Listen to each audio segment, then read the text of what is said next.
Hello and welcome to our Saturday stream. I'm Josh, and this is our map and image creation with Fantasy Grounds Unity. I'm here every Saturday, or most every Saturday. Last week I had some technical problems, so I apologize that I wasn't here doing my stream this last Saturday. But everything's all figured out, and so we can just press forward. Here we talk about everything that is image related. We go through tutorials and demonstrations and a whole bunch of stuff along those lines. As far as like the image related news, we don't have a whole lot to go over today. Momentarily the Control Z has been removed, the undo action in your image creation area. That's going to be put back in. So there's just some issues in there where it needs to be reevaluated. And how it is going to be implemented again, but that will be put back in shortly. So fret not if you're missing that functionality. I know that I am. It will be coming back very shortly. Let's see. So I've actually had a request to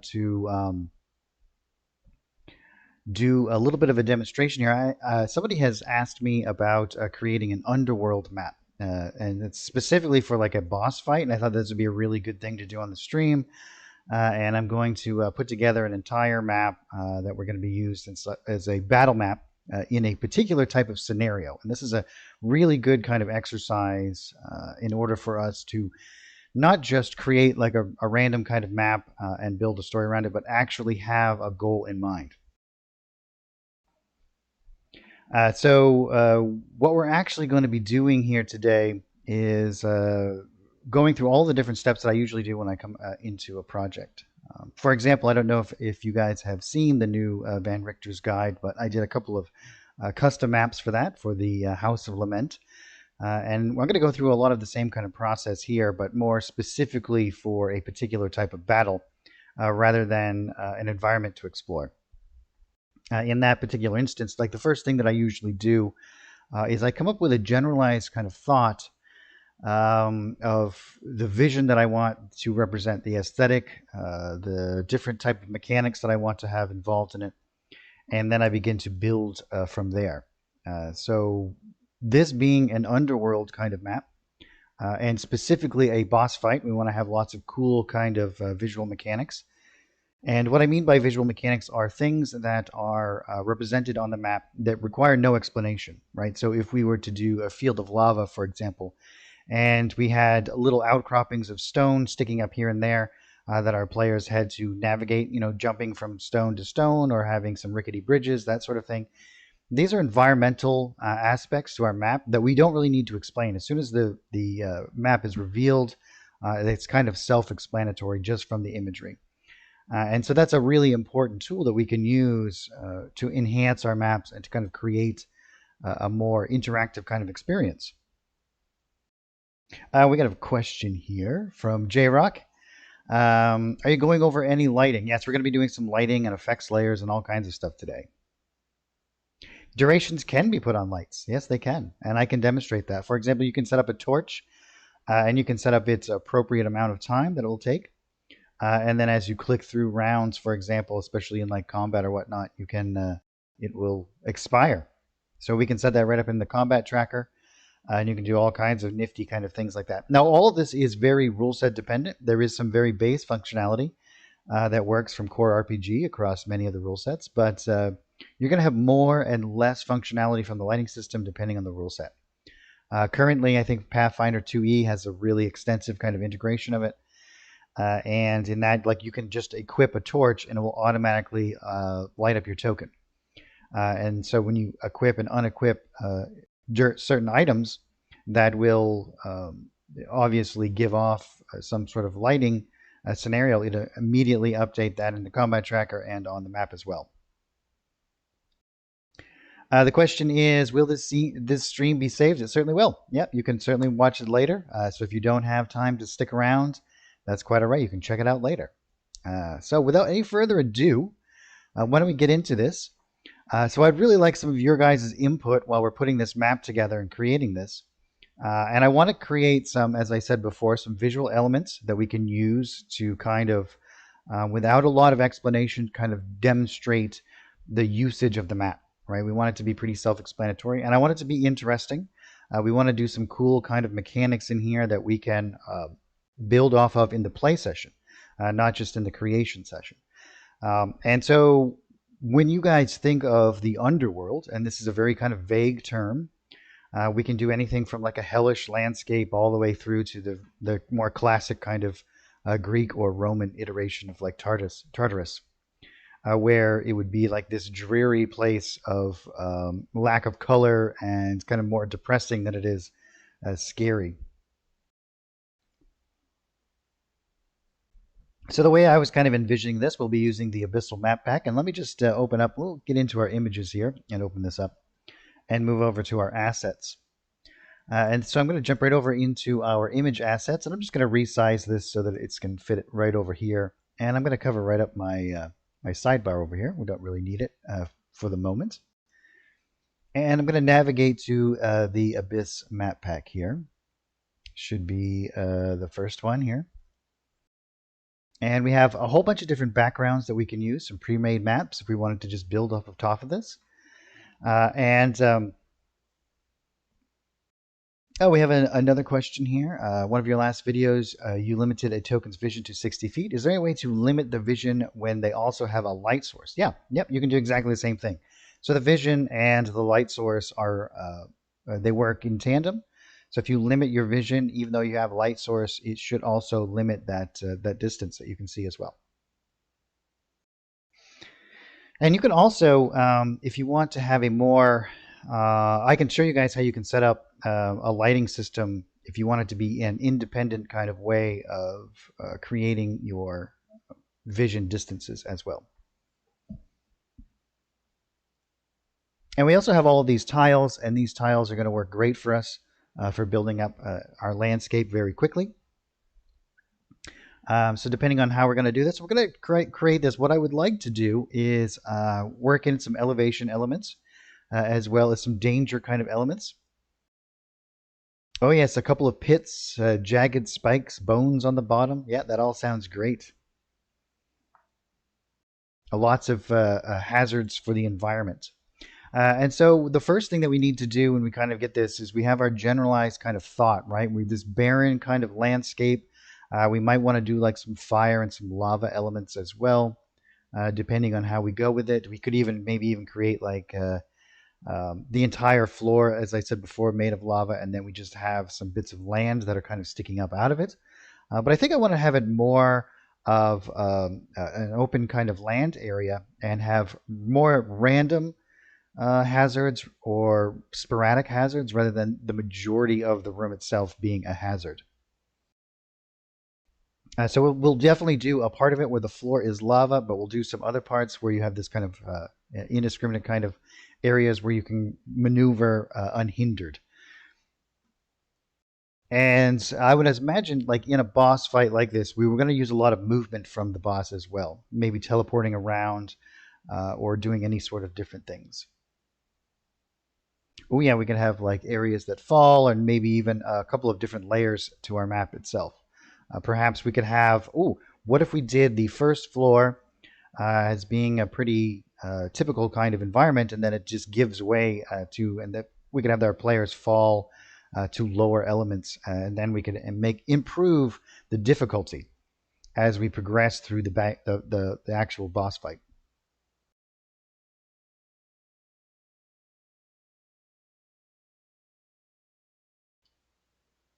Oh, we have a question here from John on, it looks like YouTube. I spent hours preparing my maps for my game last night with lighting and line of sight, and when I ran the game, I pulled the maps pack up. None of my maps, I'm assuming, were working. What did you do wrong? Well, it's hard for me to tell you without actually seeing exactly the steps that you did. But once you've created your map, it should be in the images area. You shouldn't have to pull up map pack anymore. So once it's all created in here, you're just going to be sharing it from your image file.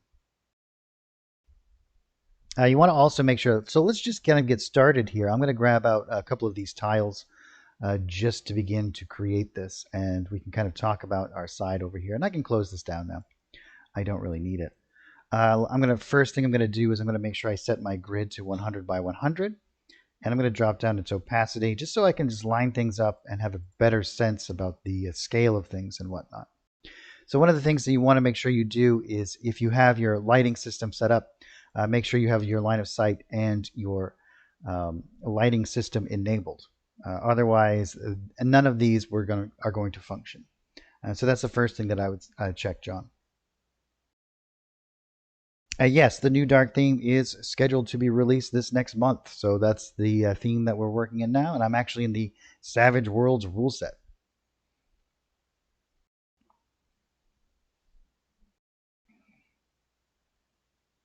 So that's the first thing that I would check, John. And if that is all enabled and you still are having a hard time seeing all of the lighting, what you want to do is you want to make sure that any sort of lighting elements over here are not hidden. So if I add lights to this particular layer, for example, and I hide this layer, it's going to hide all of the lights that are attached to it, as well as any line of sight that's attached to it. So go through a couple of different checklists and just make sure that you have everything turned on and enabled. And if you're still having problems, you can certainly reach out to our.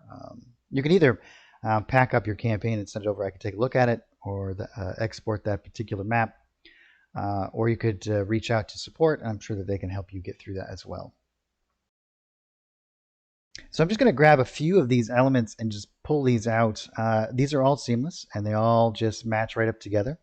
As long as they're in their natural kind of orientation. Obviously, if I rotate this, it's no longer going to be seamless. So make sure you keep these, but we could rotate them all together if you wanted to, and you can see that that's going to stay seamless, but we're going to keep it in our normal orientation just for ease of use. And we'll pull out some of these elements that have some nice kind of stonework on them. And I think maybe even one with a crater. I like these kind of craters. It makes it feel otherworldly to me. We also have a whole bunch of different elements that we can kind of paint around. So I think I'm going to make this right now is a 20 by 20 map, and I want to make this quite large. And so maybe what we'll do is build out from around this essential kind of area in here. And if I pull out a couple more of these and we just kind of drop these out here. And maybe we'll do another line around the edge here. And we'll use some more of these rocky kind of elements here. And you can see just by dragging in and dropping these different elements, we can create a very diverse kind of landscape here.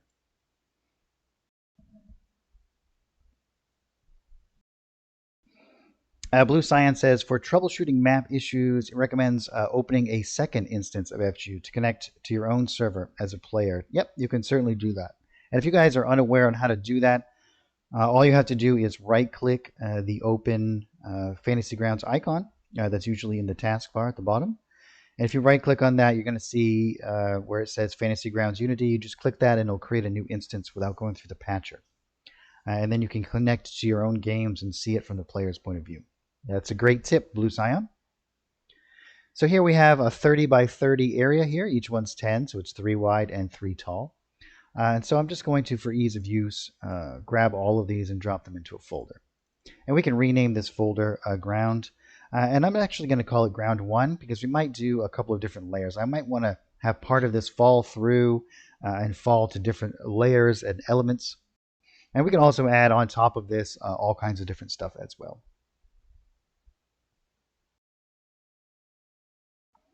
That's a good question, J-Rock. I know that there is a lot of things going on, and the question is this, is FG doing anything at PaizoCon this year? And I know that there is a lot of involvement from some of the team members in it. What is exactly going on, I'm not exactly sure. I do believe that there is going to be a bunch of different stuff that's happening. I know that I made a couple of different videos for the Starfinder rule set and for Pathfinder 2e. They're going to be played throughout it, but as far as like a schedule or whatnot, I really don't know.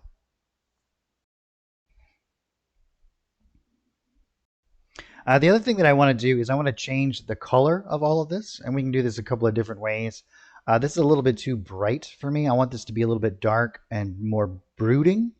So as I progress, I'm going to wait to start to change all of the different color elements until I can kind of group them all together and do it as a unit. And I might do it at the end as a color adjustment layer, with an effects layer. So we'll see. There might be some elements that I want to maintain in a particular way, but otherwise, we might want to do something a little bit different. Oh, you know what? Another cool thing that we might do, we could have lava that just kind of seeps up out of the ground, creating a couple of different instances. And now that I'm thinking about it, there might be a couple of cool ways that we could interact with this. But let's begin to build. So the next thing I want to do is I want to create some hazards around. I want to do some different structures. We have a whole bunch of cool brushes in here. We could do like rivers of blood. There is some lava. So why don't we grab one of these lava elements, and I'm going to switch back over to a painting area here, and we can make this quite large. We can have some nice big lava kind of fields that or rivers that kind of come around. And so we'll make a new painting layer, and let's call this a lava. And we'll also add in some additional kind of elements. When we get into our decorations here, we have a lot of elements to change our landscape in this particular art pack. We'll be using probably some things from the other landscapes, from the other art packs as well. I think that we'll dive into some of the interior map packs. I want to do like some elements around. And I also want to do some maybe items and whatnot. I want it to really feel like the underworld. Maybe there's a lot of lost stuff around. We're going to do a lot of different things. Maybe with, as it was said before, like bones, some spiked pits, lots of things like that. So we have some really cool like spiked elements that we can use from the Goblin Camp art pack. So lots and lots of different stuff that we can kind of pull together here. A lot of textures that we can kind of use to blend things around and do a lot of fun stuff. Get back into my brushes here. A really great way to handle your brushes is to hold down Control, and this is going to snap to the grid. And a really interesting thing that I have found, if you want to have larger or smaller grid increments through the image creation process, let's say we increase the size of this, let's make it 400, right? And we have much larger squares now. If I want to, I can, well, let's make it 300 because we have a 30 by 30 and it will align right up. Now when I come back to my painting area here and go back to my image, you can see that I can set this up to maybe be like too wide. And now I have a lot less areas for me to snap to. I can snap to the edges here a little bit easier. Let's make this a little bit smaller, maybe like 1.5. And I can change my grid system while I'm working and it won't have any sort of impact. So let's divide. I'm going to do a nice little divide right down the middle here. And again, if I want to change my grid system, I'm going to be working with it at 100 by 100 for a lot of it. But you can see that that really eased up my ability here to kind of connect to the edges and change things. So make sure that you use all of these tools to the best of your ability.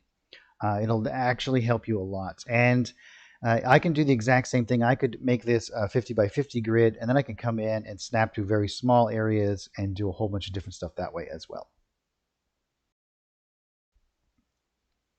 I'm going to put this back to its regular kind of grid size and get back into this area. Now I'm going to drop this down. I'm going to shrink it down. I want to do a little bit of like offshoots of this, little areas. We're actually going to kind of build right from the edge here. And I actually have, if we go into our decorations and type in lava, we have some different kind of elements in here, little things that we could place around as well. Let's see what we have all the way up here. All of the different lava elements. Yeah, we might actually be able to use this to kind of fade some things in. We can do a whole bunch of different things. So again, I'm just going to pick a little spot in here, and we might have to do this a couple of times to make it seem a little bit more, have a little bit better of a flow here. Yeah, something like this. And to make this a little bit more fluid, I'm just going to start clicking this out and around, and we'll bend this around. And then again, I'm going to hold down Control so I can get it right to the edge, and boom. And now I can make it even smaller, and I can do something similar. Maybe we'll do something right here. And what I'm going to do, what I do is pull this out, and if it's not in quite the right spot, I hit escape, and that allows me just to kind of start over and kind of find a really good spot here.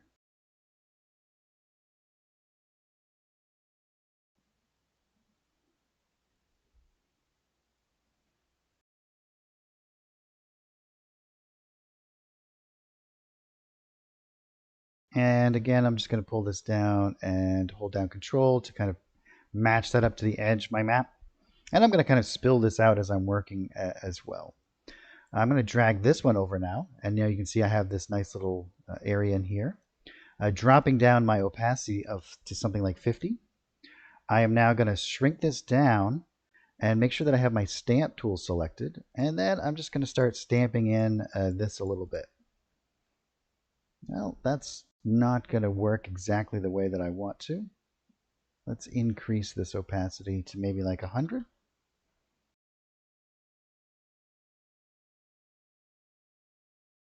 And I'm just going to be a little bit more careful and kind of just add this in and blend that a little bit better there.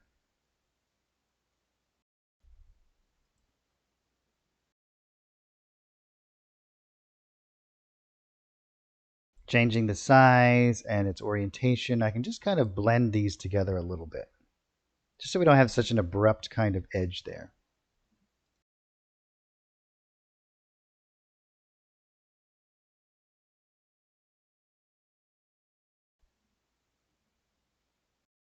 And we might even want to do a little bit in throughout here just to break up that repeating kind of factor. We don't want it to look too textury.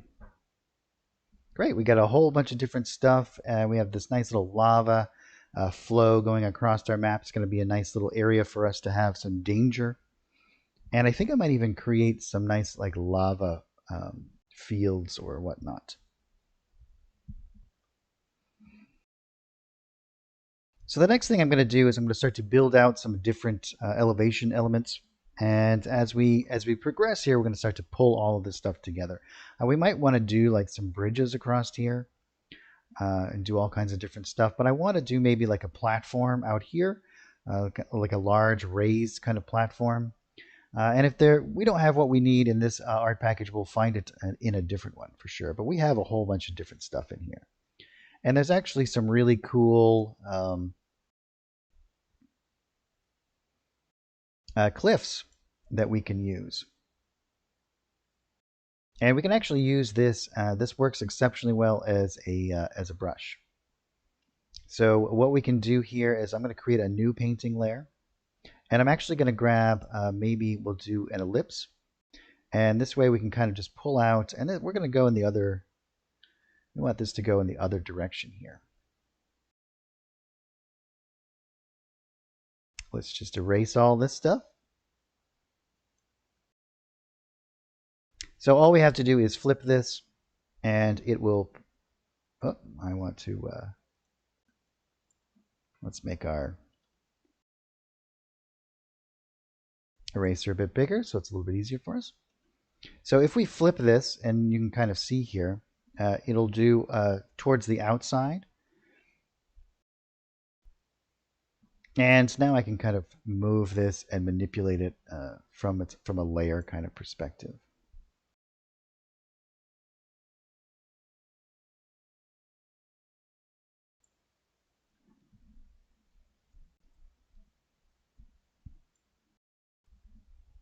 Yeah, maybe something like this.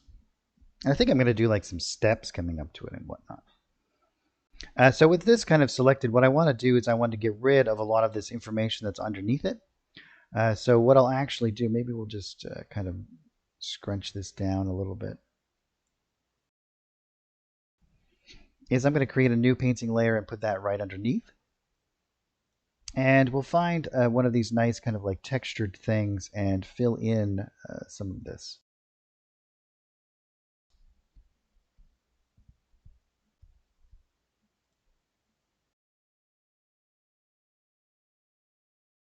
And these ones might have a little bit too much texture to it.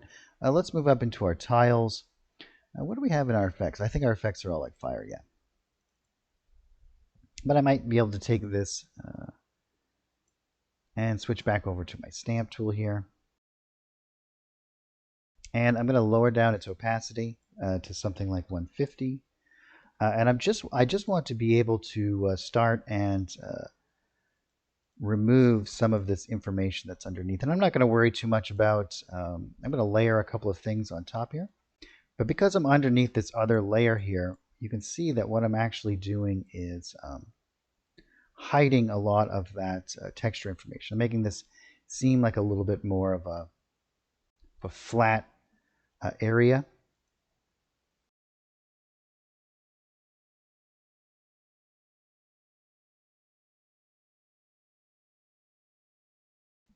And some of these weird kind of interactions here, we're going to go back and fix those as well.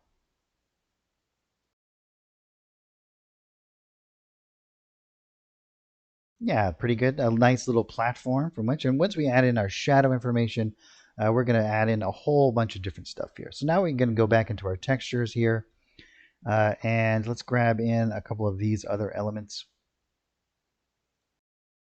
Maybe something a little bit rocky like this. And I'm going to drop down this opacity to something like 100.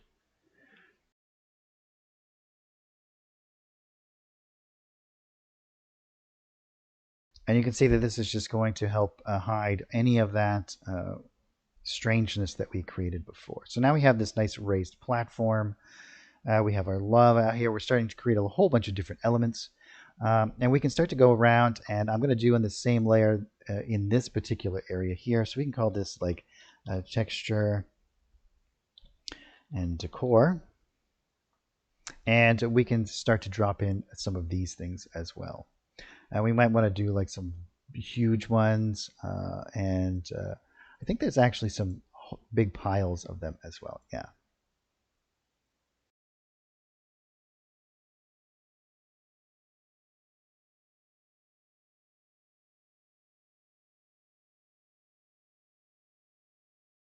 So we can add in a whole bunch of stuff all laying around here.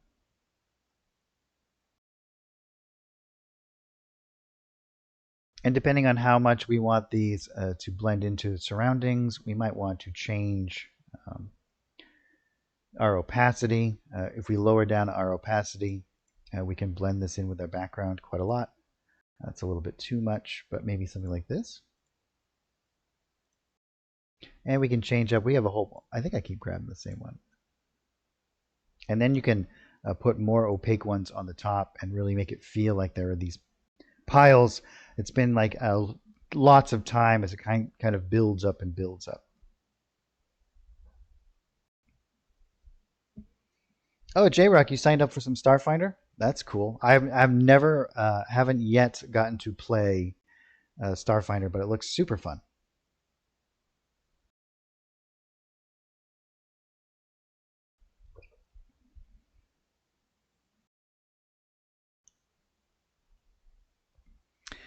Great. Now that we have a couple of these base elements kind of put around, I'm going to start. I think I'm going to switch to a different art package.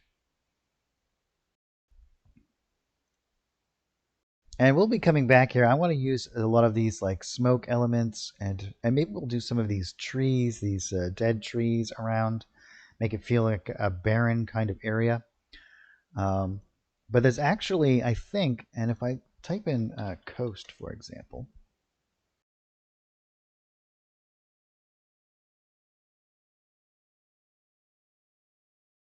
maybe not.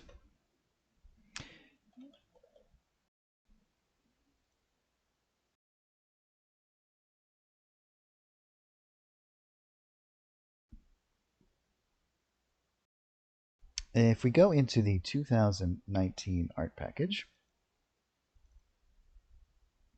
I think that we do have, but I don't think that we have any sort of embankment that is alone here. So we shall see. I was thinking about adding in, oh, we have some rock elements that we could use from the underground art package. We'll have to see. We'll have to see as this kind of progresses here. But let's go back up, and I'm actually going to go into my interior art pack.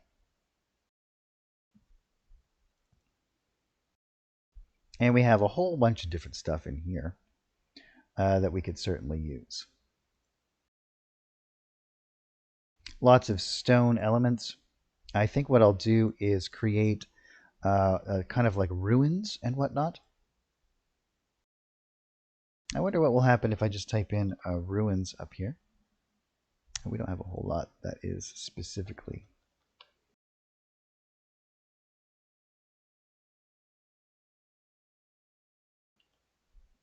Well, let's just go into our 2000. No, our interior map pack. Maybe no. Let's go into interior map pack 2.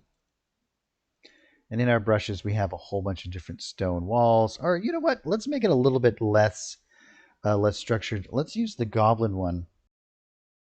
That has a whole bunch of different elements that we can kind of place around. And a lot of like spiky stuff and doing a whole lot of stuff in there.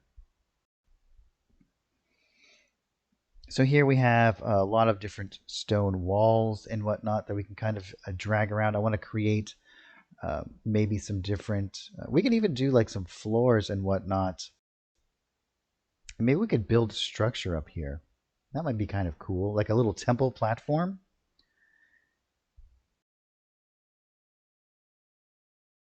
Yeah, I think that would be cool. We can grab some of these cool, maybe something along these lines.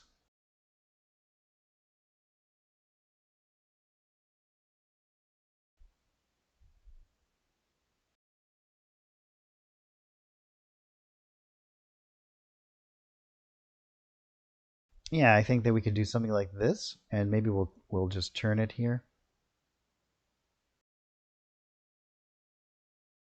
Give it a little bit of an angle. And I'll drop down its opacity. I want some of that other stuff to kind of come through. Maybe we'll make it like 200. And we might want to tint it. I want it to be a little bit darker.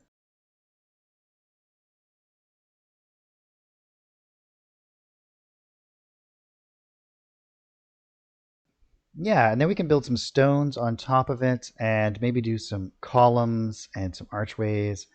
We can do a little entrance area and maybe like steps going up. I think that that's going to be pretty cool.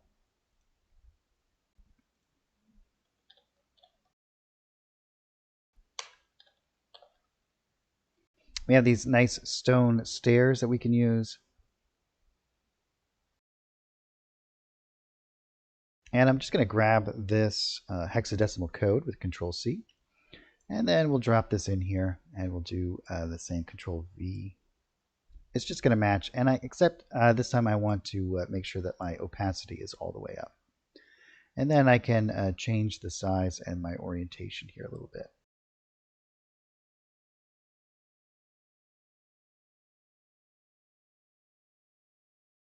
And I think what we'll do is, yeah, let's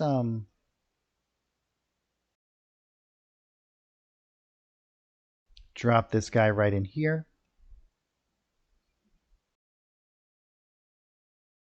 And I can grab some of these other less involved kind of floor pieces, maybe something along these lines. We'll shrink this right down. And again, I'm going to hit Control V in here to match this stuff up quite well.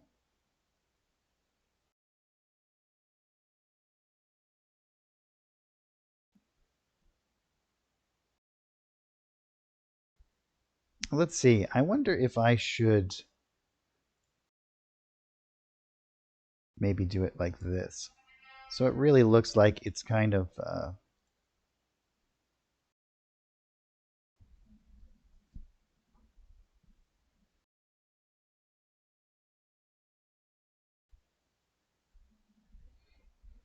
and then we can add in some dirt over these and make it all built up and around.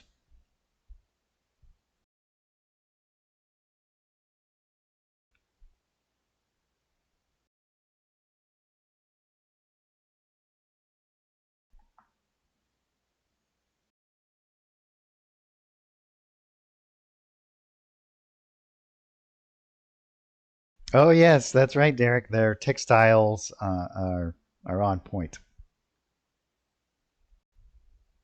Yeah, I think that that's a pretty good base kind of understanding about what we're going to be creating here. And then I think that we also have some columns here. And again, I'm going to use the same hexadecimal code, except I'm going to, again, increase my opacity. And I'll just shrink this down, and I'm going to change my orientation to something that is similar to this little area here. And I'm actually going to create a new painting layer. And we'll have to name these. I guess we'll call this one floor for right now. And I can snap these right along here. And maybe we'll do some smaller ones.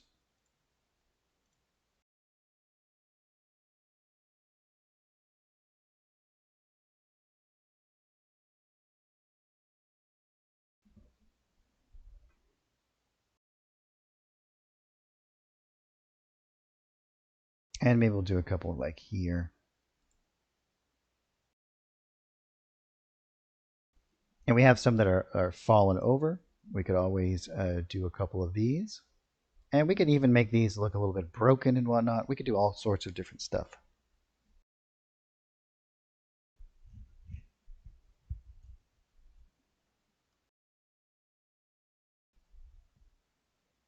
So why don't we do that? I'm going to just, let's erase this one.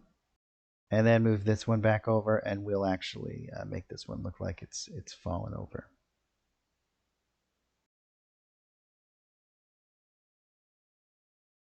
And again, we want to make sure that we do our hexadecimal code here.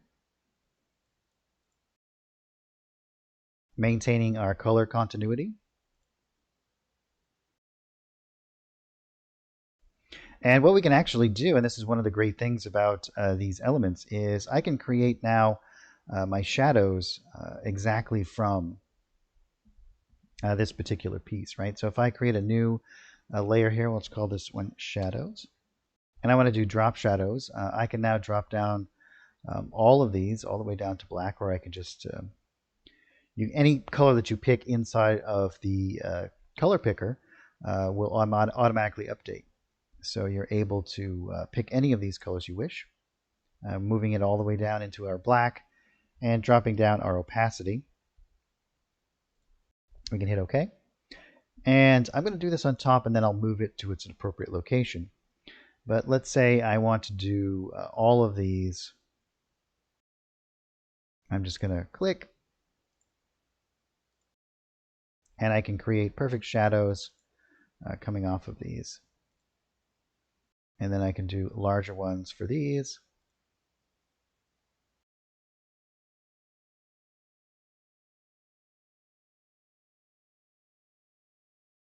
And I don't have to be super meticulous about this.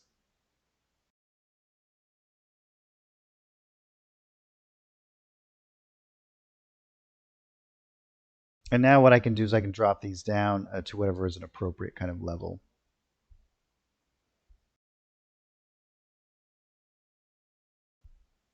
And have an immediate kind of drop shadow situation here.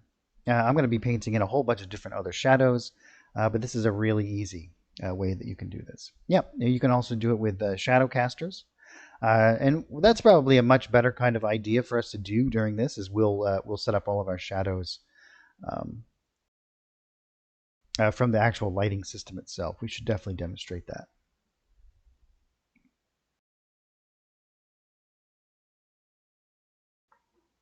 Yep, you can. There's a lot of different ways, and the eraser is in a really good spot right now. So the undo feature is less of a necessity at the moment, so that we can just kind of come in and erase whatever it is that we need to get out of there, especially if we're doing it in the painted arena.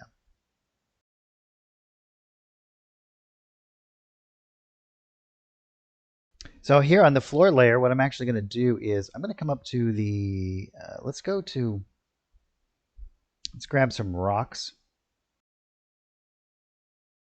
And I think I'm going to grab the rocks from the goblin area in here. And if I just type in rock, I should get a whole bunch of these different kind of rocks here. And again, I'm going to make these a little bit small and in my floor area. With the color picker, I can grab my little eyedropper tool and I can select these colors to help this blend into my background here a little bit more. As you can see, this is now going to be a nice stone that we can use around here.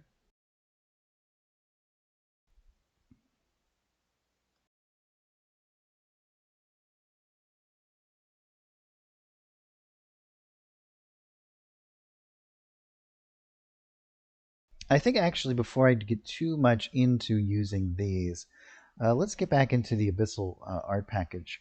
We always want to be very conscientious of doing this in layers, right? Where we have this is our floor, and it's also all of the stuff around. We want to make sure that all of our interaction kind of works in from the bottom up. So let's get into our decorations. I'm going to grab some of these nice little textured things here. And I'm just going to use these as a way of blending over the top. So let's grab something maybe, let's grab something like this. And I'm going to drop down its opacity, maybe to something around 100. And I'm just going to start to break up some of this interaction here. Make it kind of feel like that some of this is bleeding over the edge here. And I can do this with a couple of these. Maybe I'll grab this one. And again, we'll drop down its opacity to something like 100.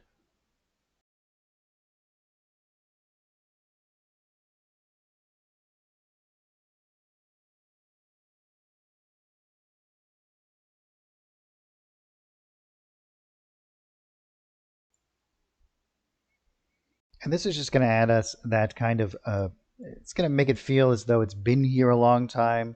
The dirt kind of gets pushed over.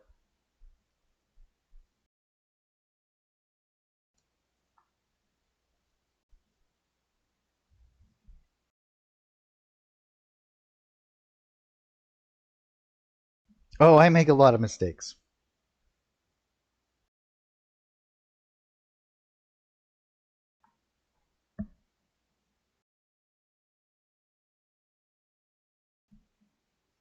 Oh, let's see. Chaotic Good Gaming. Um, Quirkiness things. Let's see here.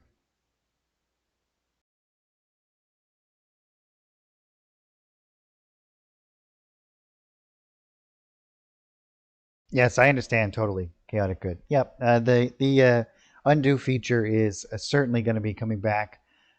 So just sit tight. The way that the interaction is in the system itself had to be reevaluated because there were some pretty big like game breaking issues with the undo action, which is why it had to be removed until it got sorted.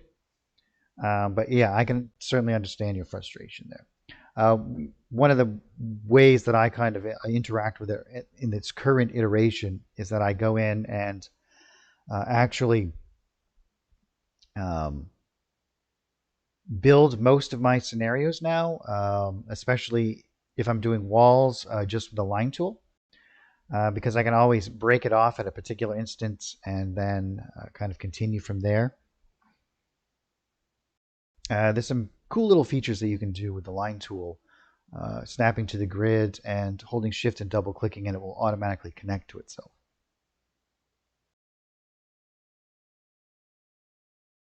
The question from Facebook from Kevin is, are all of these folders with the terrain and features DLC, or do they have to come in the initial product? So what they are is additional add-on art packages. We do have an art subscription that's just $5 a month. They give you access to all of our in-house created art products, as well as all of our themes. I think it's $50 a year. Otherwise, you can also purchase them on the Steam or Fantasy Grounds store.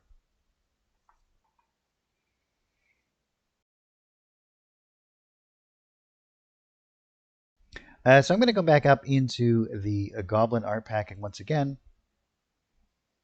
And I'm going to just type in rock. And we'll grab another one of these rocks, maybe something like this.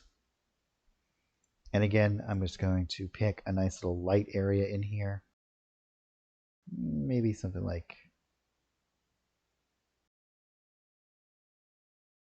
let's zoom in so we have a pretty good understanding of where we're picking.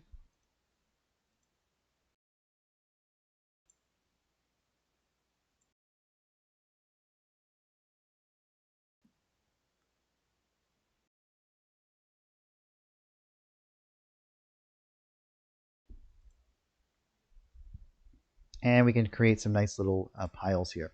Now, if we turn off our aspect lock ratio, we're able to manipulate this in lots of different and interesting ways. So what we can actually do here is create a huge variety of different stones from a small grouping of them, right? So if we do this, we can not only change its overall size, but also its size in relation to each other. And this is a really great way where it's going to limit the number of assets that we use, so it's going to be shared with our players very easily. But also it is, we don't have to constantly keep changing our assets.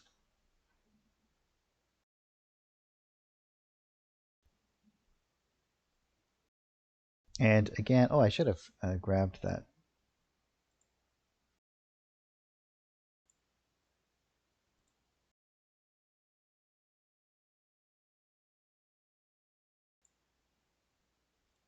Maybe I'll just grab it right in here. There we go.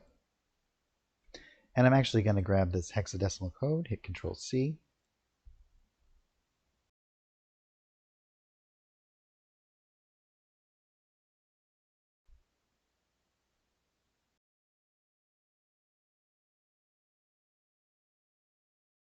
And again, I can change these. Maybe we'll do like, make this one a little bit more oblong.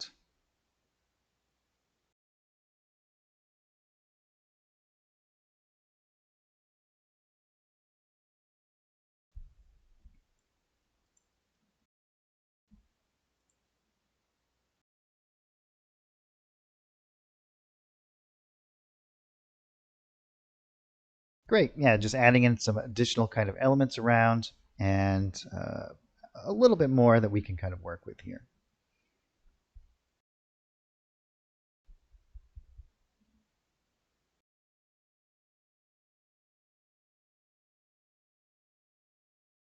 Yeah, that's looking pretty good. Another thing that should be noted, right, if we ever decide, let's say, for example, all of this stuff that we've made, perhaps we want to move it, we can just pick all of this stuff up and maybe resituate it here.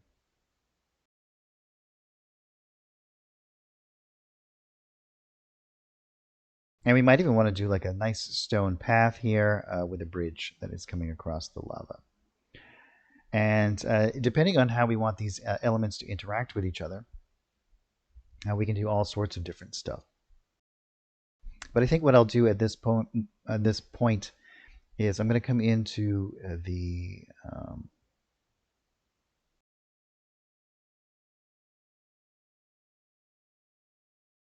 well, let's see. I'm going to grab a shadow brush. I should have a couple of nice little round shadow brushes here.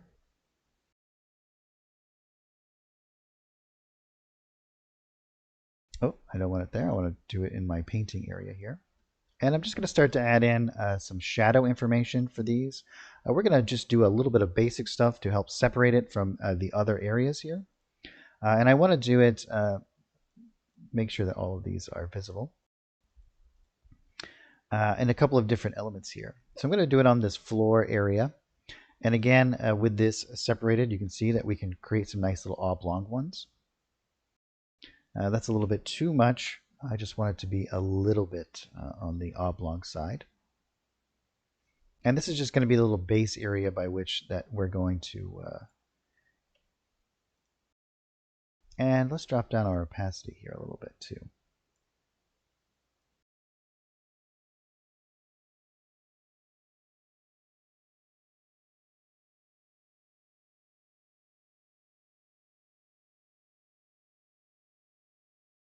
And the majority of the shadows we're going to set up with the lighting system, so we don't have to worry too much about it. I just want to have a little bit in here so that we can kind of see our little separation here. And I'm actually going to do some along here. So next time I'm going to make it quite long and just kind of go right along this edge. And we'll be doing a whole bunch of more shadow stuff and adding in a whole bunch of things as well. The question is from Kevin from Facebook. Can you save that whole layer to a file for use later on another map? Not currently. Not currently, you can't.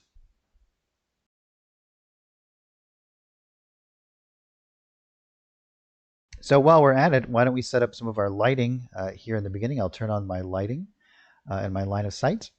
And let's switch over to our ambient light source. We'll make it a little bit on the orange side. Hit OK. We'll turn that on. You can see that's going to light up everything quite well. And we'll turn on our shadows as well. And then we can switch over and let's put this right onto the layer that it's attached to. We have these nice shadow casters.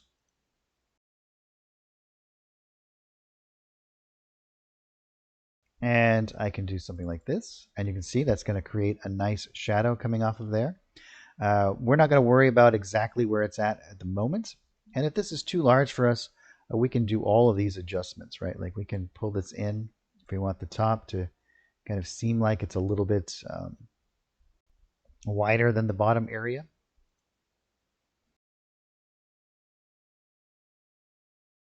I'll just make it a little bit smaller on the inside here. Now, shadow casters only affect the lighting. They have no other interaction in the system. So your players with torches will be able to cast shadows around these and so on.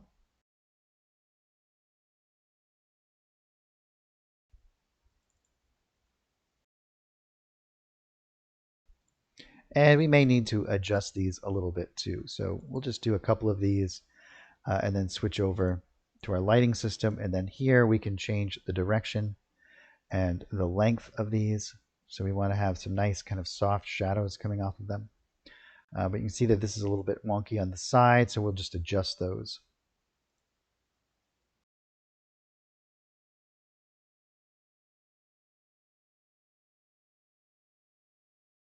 I think what we'll do is we'll just do the entire area here.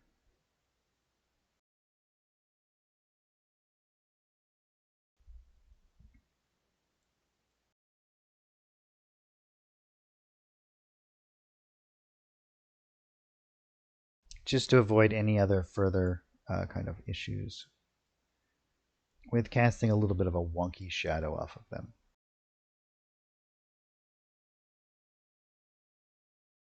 And now I'll just kind of go around and build in some of these other ones as well.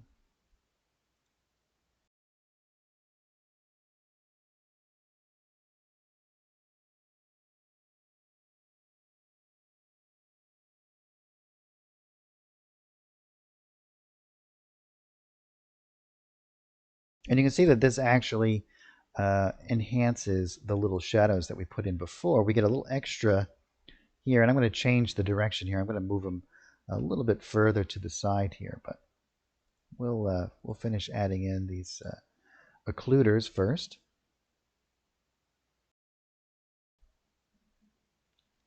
And we'll just build one right over in here.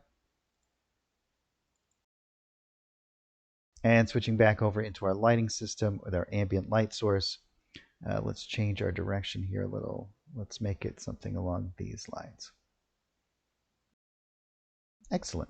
Now I could also add in these occluders all around this too and make this cast a natural shadow for my lighting.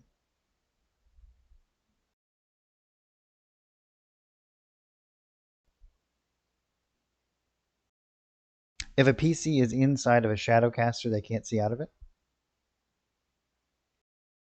Is that true? We'll have to test that once we get to that stage. That should not be the case. If that is, then that's probably a bug, and we'll have to report that.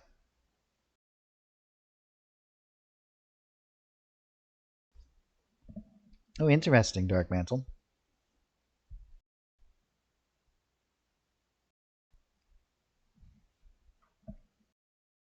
Yeah, well, we'll test it. Let's add in. I'll do a Shadowcaster around this entire element here,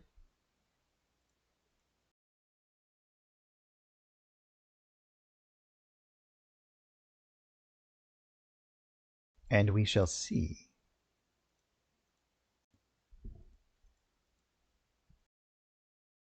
So, how's everybody's week going? Today's one of those days that I'm just struggling with the English language.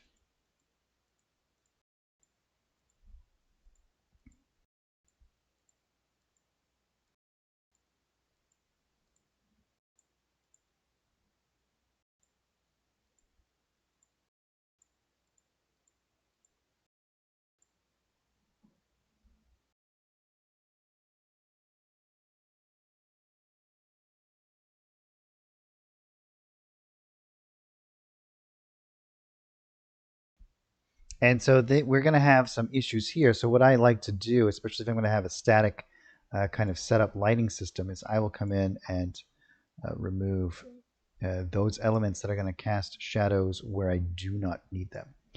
A great thing to do is just to remove these points.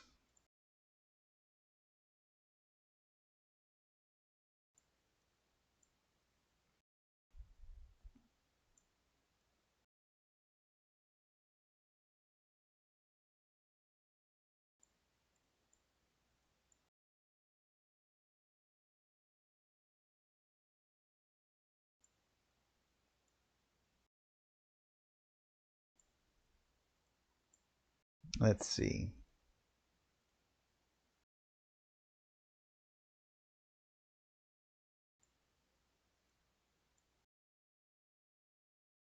There we are.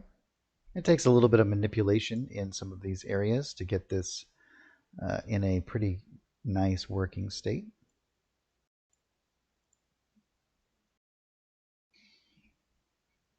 But yeah, that's a pretty good facsimile, I think.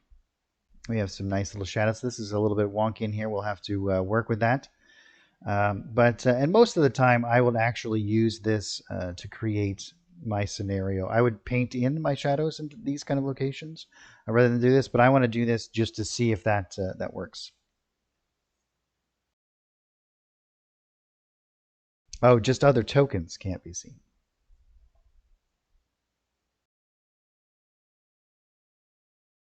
Oh yeah, let's try. So we'll grab our buddy Bob, and here he is in the center area here, inside of this Shadowcaster. Now let's grab some. Uh, let's go find a bandit,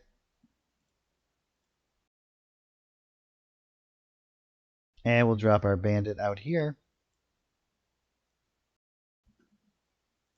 Our bandit is quite large for some reason.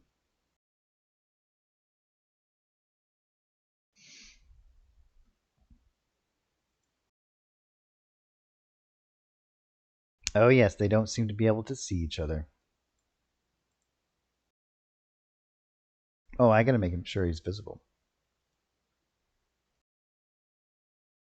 so he can be seen, and then he cannot be seen. Interesting. We can make sure. Yeah, that is accurate.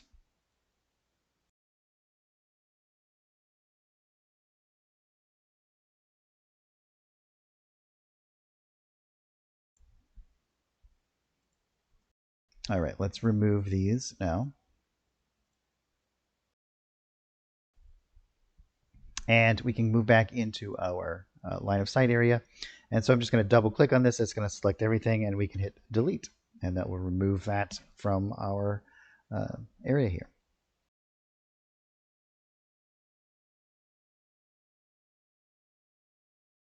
And what I'll actually do is move back into my painting area in here, and with my shadow brush selected here, I'm just going to Let's make this 2 and 2.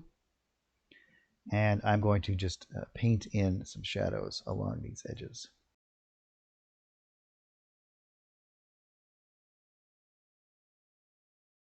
And some of these wonky areas in through here, I'm going to go back in and fix. But we'll get some shadow information in here first. And I actually want to kind of put this all in shadow through here.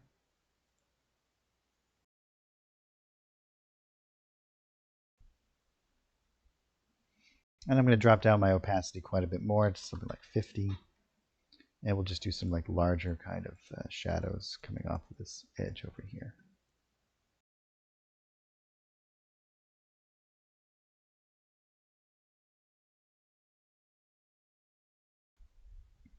And if we so wish, we can come back down into here. Let's actually do it on here. And I'm going to elongate this again. Just kind of put some right along the edge of that. Let's take this right off for right now.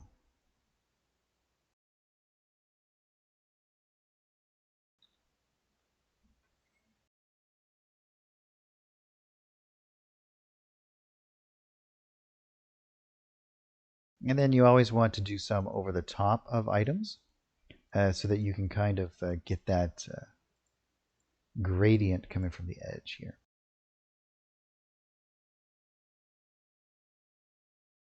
As you can see, that really makes those stand up. It really gives it that feel that these are items that are standing up out of the landscape here. Another thing that I like to do, especially if I'm just doing some like generalized kind of shadows around, is I will put in some just random large shadows. And it's just going to kind of break up a lot of this extra texture in here. No ground is going to be very flat, right? We want it to kind of feel like that there is like mounds and movement. And just by randomly doing these large, soft shadows around, you're going to inadvertently create those, as you can see.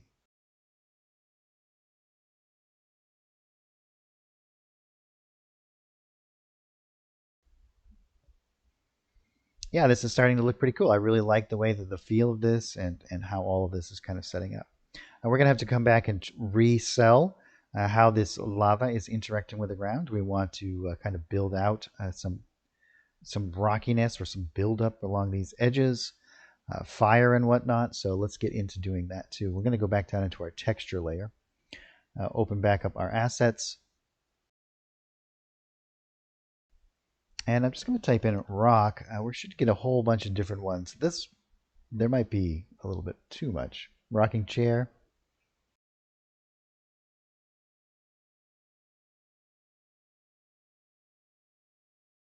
And we might be able to use this rock brush from the underground map pack, actually.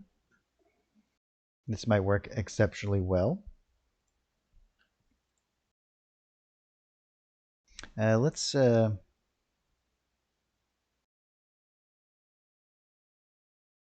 think we might want to go a little bit lighter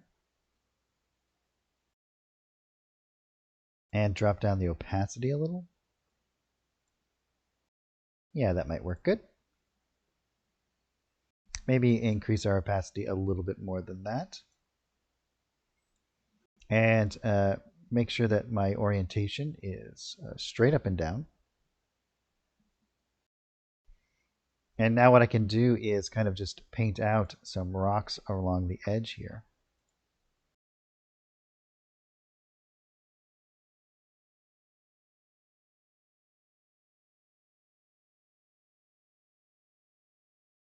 And I can do this in a couple of different sizes and layers.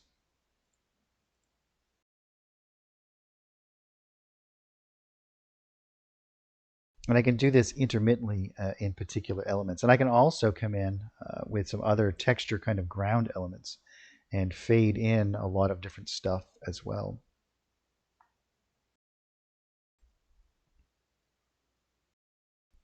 Let's see, we have a question from YouTube. Looks like a good map. Thank you. Do you know about the bug that has assets not refreshing in the image window automatically?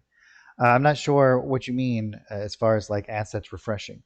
We have, if you put in new assets into your assets area, we have the refresh folder assets, and this is what you need to click in order to refresh all of these elements. So it's just a little button down through here.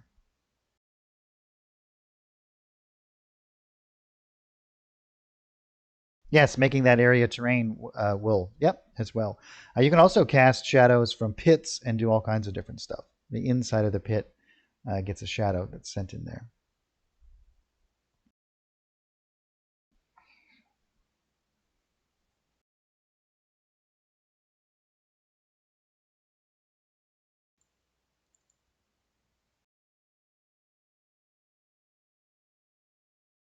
And so I'm just going to be using this as a bit of like a base from which to build up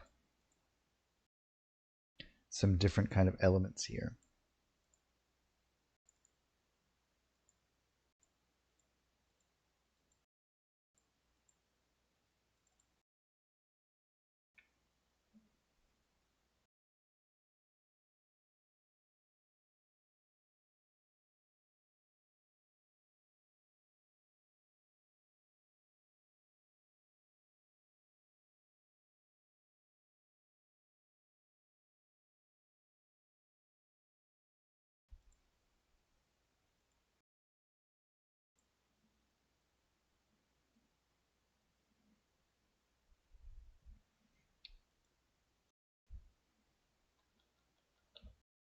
And now let's type in dirt, and we have this nice little dirt brush that we can drag and drop over. Make sure I have the stamp selected.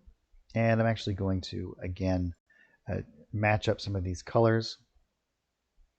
Maybe we'll go a little bit brighter.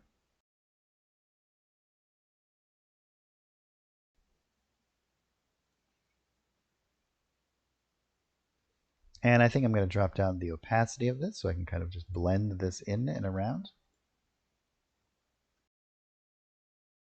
So what I can actually do with this, if depending on how I want to interact with this, let's say, for example, I could begin to fade in some elements.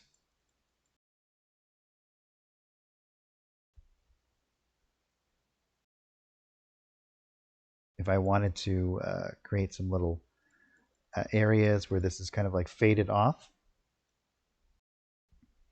But what I'm actually going to do is kind of come in. I'm going to blend in some of these rocks. I think I'm going to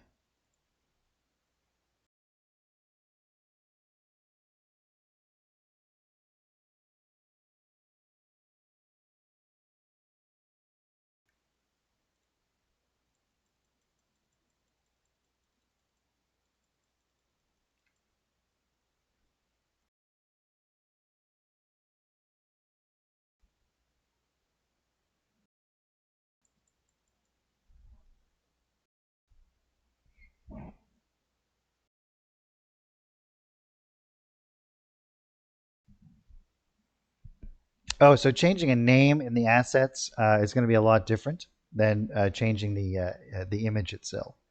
So this is, you should only use this button if you're, let's say, for example, if you have an image that you're updating in Photoshop, and then you want to see those changes immediately inside of FGU, and then you hit that button. Changing the name, the way that the system interacts with it is that it uses the name of the file and its location in order to reference it. So if you do change the name of an asset, then that's going to be a lot different of a problem. And it should also be noted that if you change the name of an asset after you've implemented into a map, it'll no longer be able to identify where it is or what it is. And so you will inadvertently get these little question marks and red X's on your maps. So be very careful when changing the name of your assets.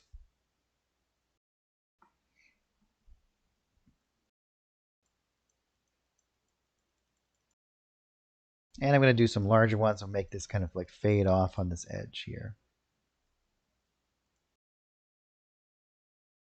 And I think I'll increase my opacity here a bit. And you can see we're starting to get like some repeating patterns in here. So all you have to do is change the size and the rotation of your brush.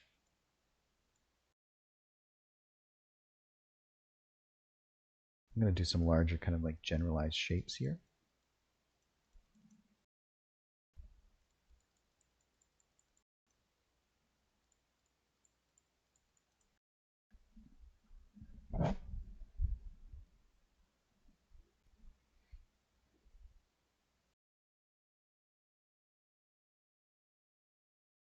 Look at all these dirt patches. We might even actually be able to use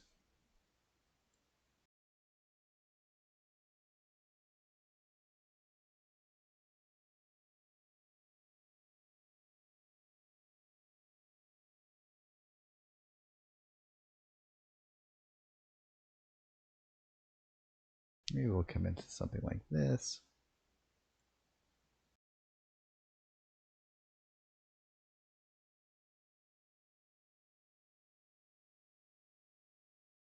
I think I'm going to use like this little highlight edge over here.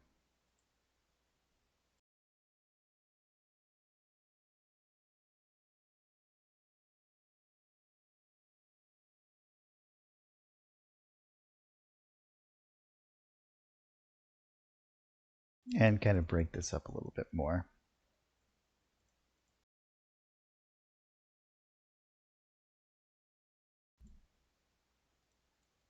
Have this nice kind of smooth area over here.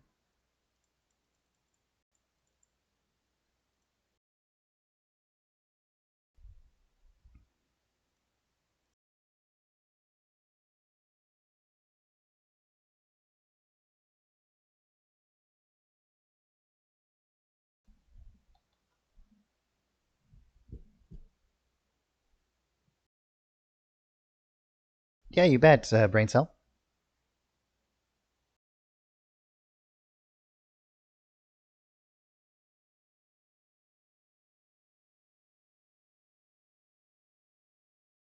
Yeah, that's correct, Jiminy Monka. It's going to be a very useful tool doing this, especially if I need to alter an image on the fly. Sometimes what I'll do is throw it into um,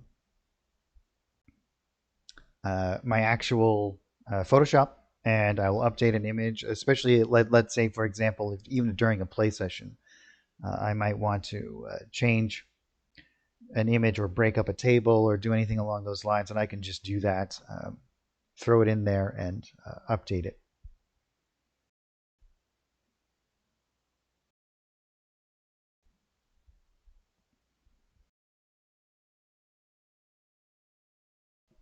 So the next thing I'm going to do is I'm actually some of these little wonky areas in here. I'm going to come in and I'm going to change these. So I'm going to, I believe it's on this layer.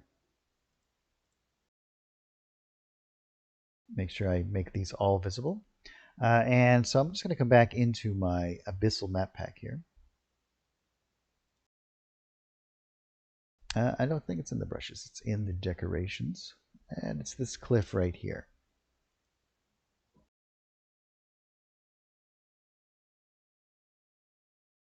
And so all I'm going to do is I'm just going to start to line this stuff up.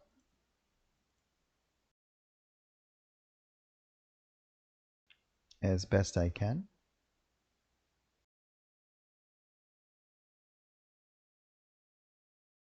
And blend in some of these areas.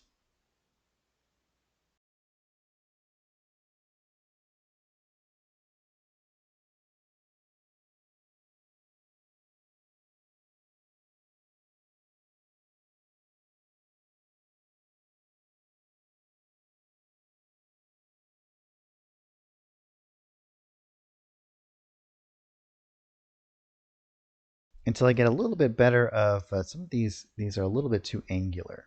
So I'm just going to try and manipulate these as best I can.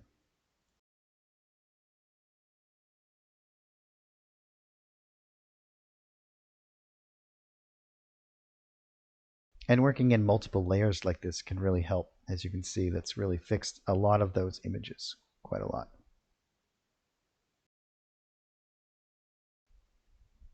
Giving a much more natural kind of feel to it. And we might even want to add in some additional kind of,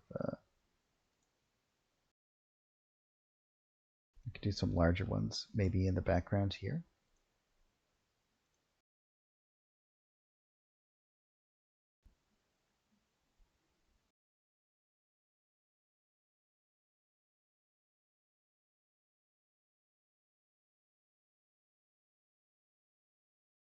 And we can do multi-tiers here, like do a little bit of a smaller one around the edge.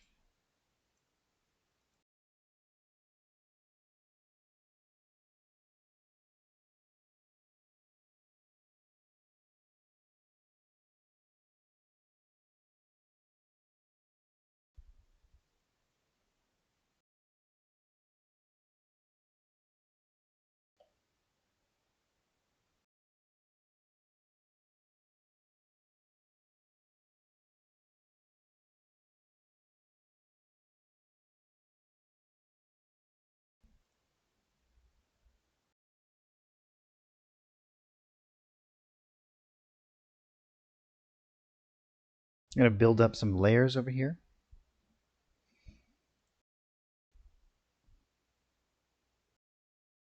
I think I'll just move some of this back just a little bit.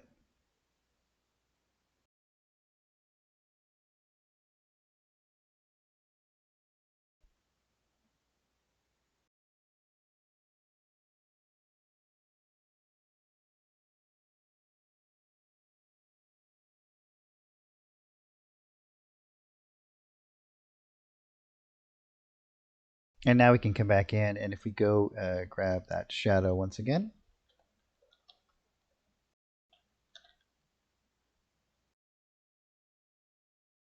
and these are great brushes as well, these actual shadow brushes for doing certain things.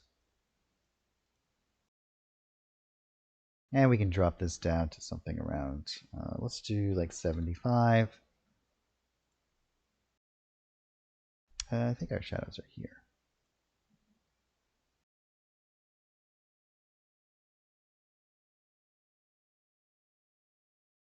And I'll actually come in and we'll do some little shadows in these inlets.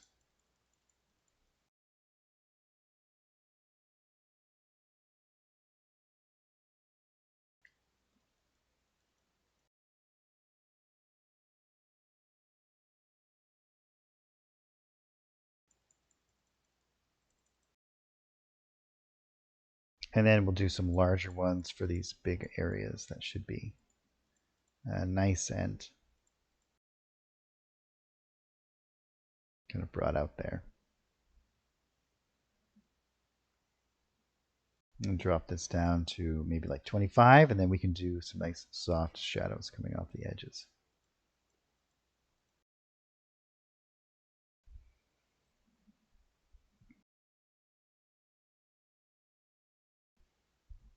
Super cool. We have some nice height elements in here, a lot of other things. I think what I'll do too is come in and we'll go back into our Abyssal art pack here.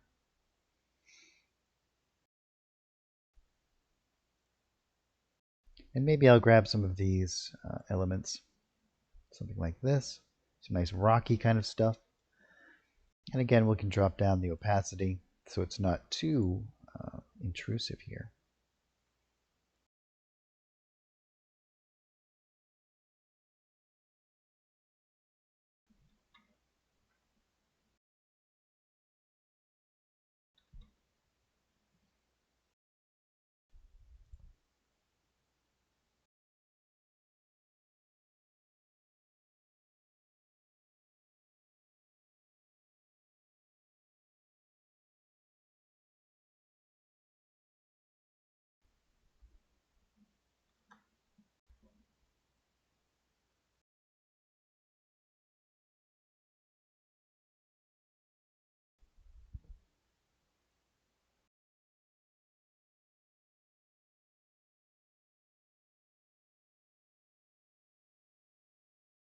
Excellent.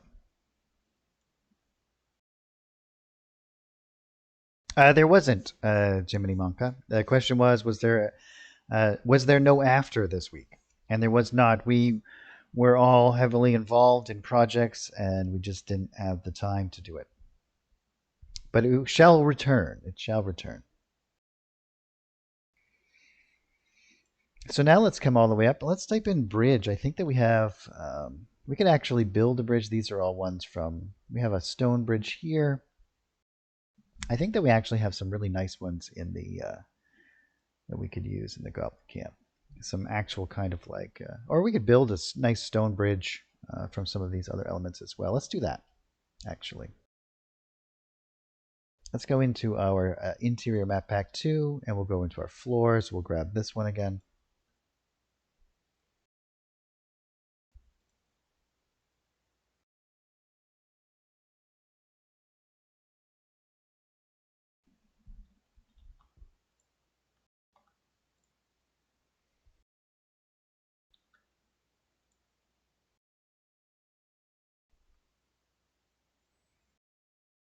And what I'm going to do is I'm just going to build a nice little bridge area here. Let's create a new layer though, just in case we have to change it. Let's type this bridge. And if we do it in its own layer as well, and I'm just holding down control so I can kind of snap it to each other.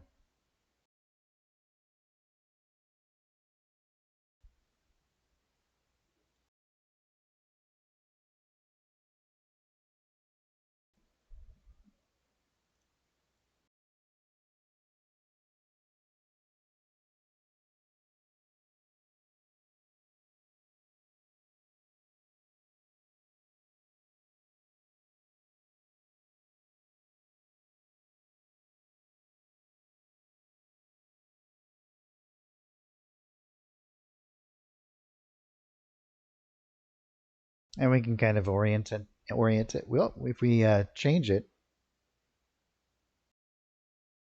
we want to make sure that because it's a stamped thing, that we keep it all in the same scenario here.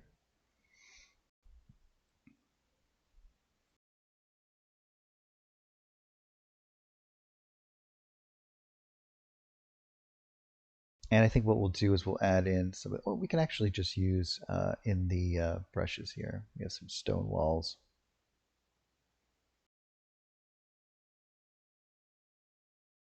Yep.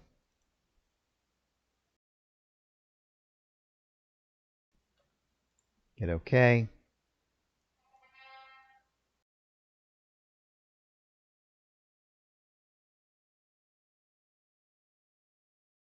Control V, and that's going to match our elements pretty good here. Because it's a brush, we want to make sure that we keep it pretty perpendicular. We want it to be completely up and down.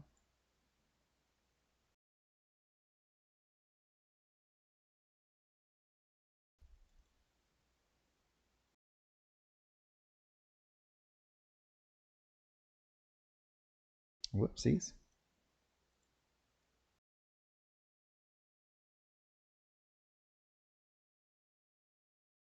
Let's go back and fix that now. This is where we run into some difficulties with our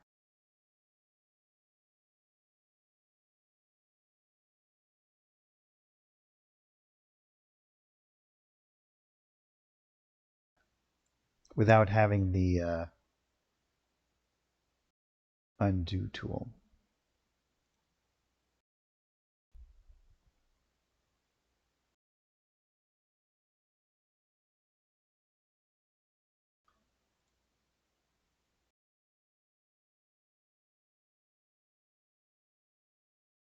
Oh, whoops.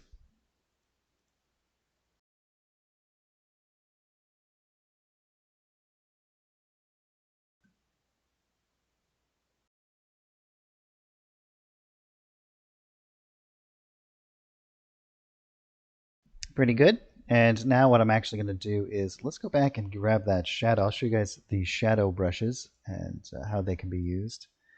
Now, I believe this one is in the underground map pack, this particular one. There's also one like this in the interior map pack. But these are great to use to create these little shadows in through here. And we can drop this down to something like 50. Maybe a little bit more. We'll do it like 75. And I'm going to do exactly the same kind of thing. I'm just going to drag a nice little shadow right across here. And then I can do one on this side. And you can see that that instantly kind of creates a nice little shadow for us. And we can make it a little bit smaller and come in here. And these are the kind of shadows that are really going to help us sell the height of things, right? Like that really feels like there is this lip along the sides here. Yeah, Control Z would be nice there.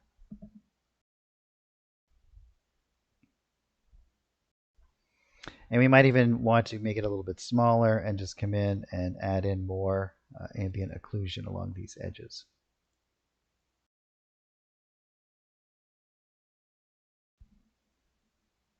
And now we can come in and grab in some of these other ones, maybe drop this down to like 75. And now we can start to add in some nice, well, we want to make sure we're in our stamp tool. And this is going to help make it feel like it's curved.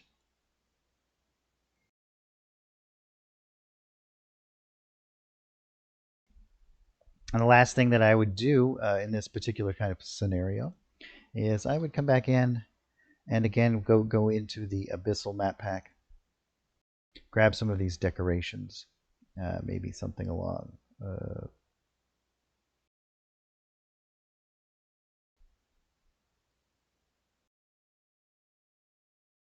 Maybe we'll grab like this. Well, that's a little bit too rocky. I guess we'll grab this one. And drop down its opacity.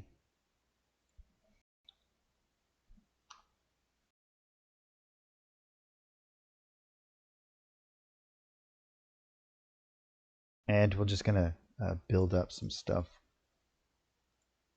here.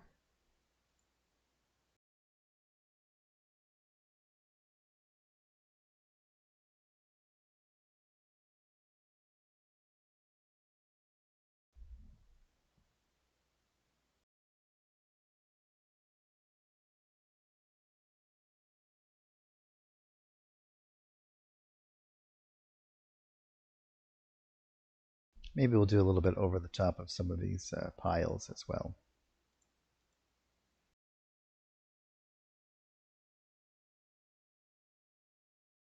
And up onto our steps.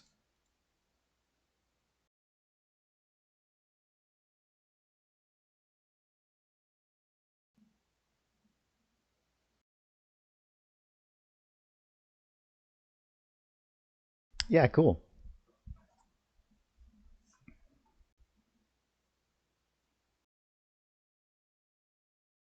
While we're at it, why don't we just add in some more texture over here.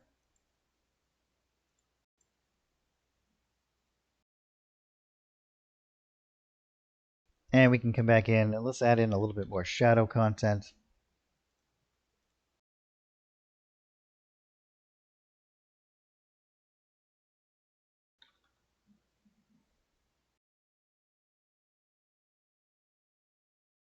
I'm going to just emphasize some of these as they're like sticking up out a little bit.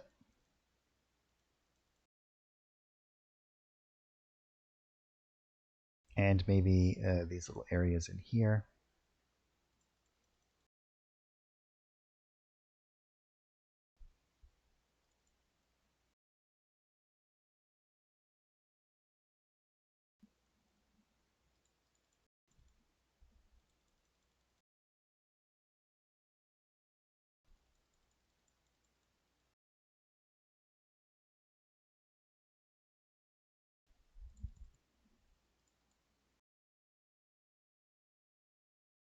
And I think what we'll do is we'll add in an effects layer. We can actually make our lava look like it's flowing a bit and do some stuff. But before we do that, I'm just going to put on a maybe time of day. And let's find a nice little area in through here.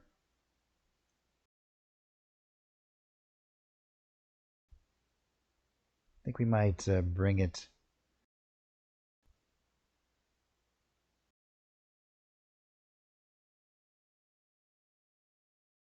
Actually, you know what? Let's just do it with an adjust colors layer.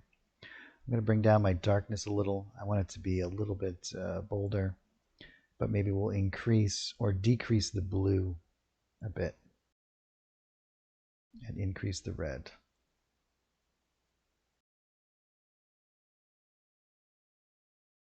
And now we can adjust our lighting system here.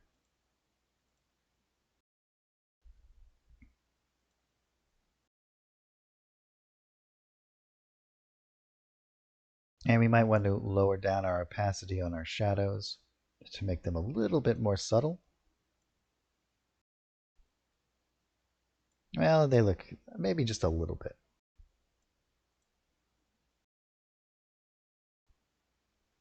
And then let's create an effects layer. I'm actually going to drop it down in underneath my other one. And we can do maybe like a water one. Move down our droplet. We don't really need the droplet kind of ripples. And what I'll actually do is drop this down right above our lava, so none of this other stuff is going to get affected. You can see it's going underneath everything. And we'll add a mask to it. And then I'm just going to start to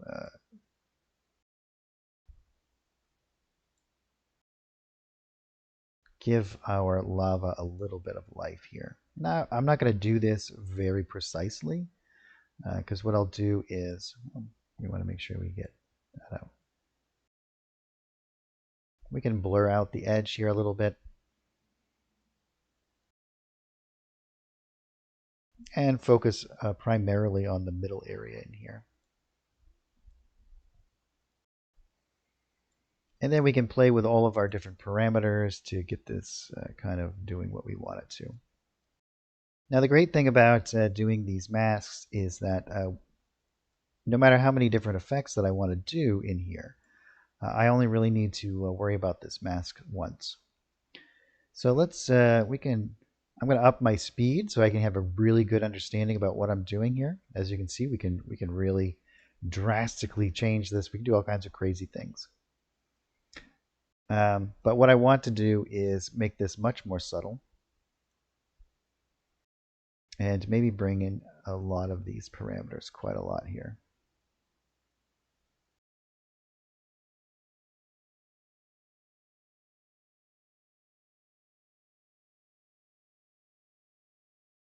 As you can see, that this gives a really nice kind of gentle kind of undulation to it. Now with this already selected, I can duplicate this. I'm going to drop it down where it is before. And now it's going to maintain that same mask that I created before, but now I can change these elements. And I can change the order in which that these are done, right? So this is going to adhere to the stacking order. So again, I can rein in some of these elements in here just to give it a little bit more of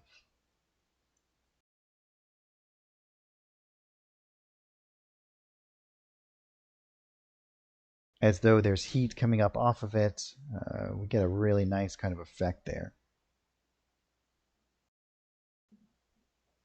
Oh yeah, that's right, Spencer. You can do, in fact, I've been kind of messing around with doing some like bio areas, like biomechanical kind of environments.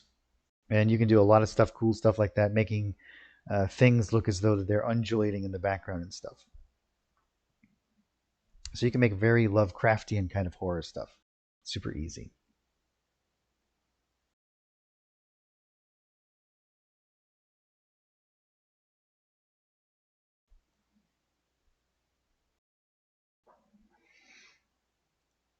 I'm going to add in a few other elements here before I take a short break. Let's actually type in rock once again. And I'm just going to pick a couple of different rocks here.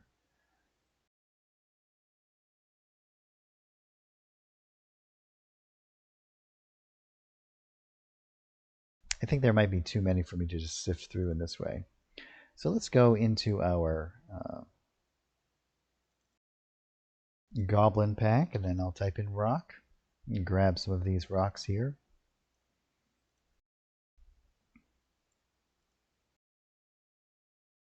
And I'm just going to do some random kind of rocks in throughout this as well. And I'm going to cover up some of this stuff and do all of these things. So one of the things that we want to do is we want to turn off all of these kinds of things when we're picking colors. It's one of the things that I haven't really been doing.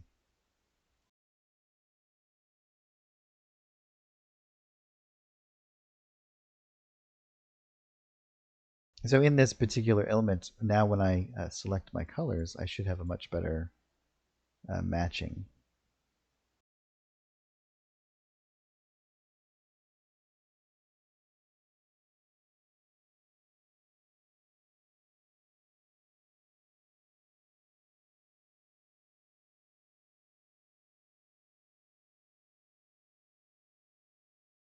Make sure I have my stamp tool.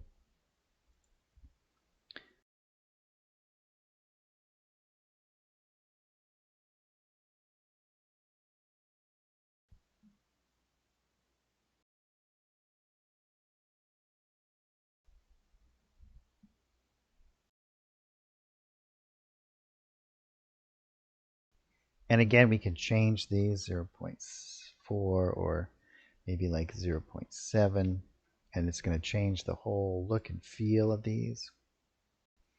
I think I might do some up here as well.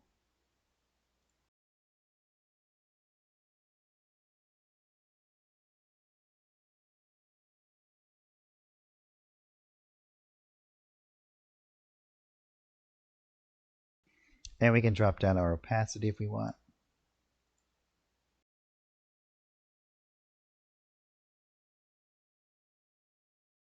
One of the things that works really well is when we drop down our opacity, we're going to allow some of this other stuff to kind of come through.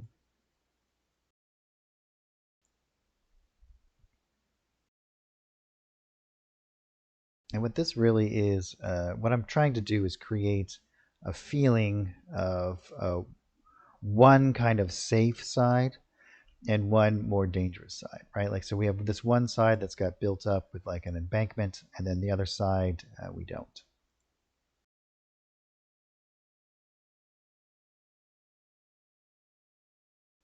And we can, I'm just going to grab this code.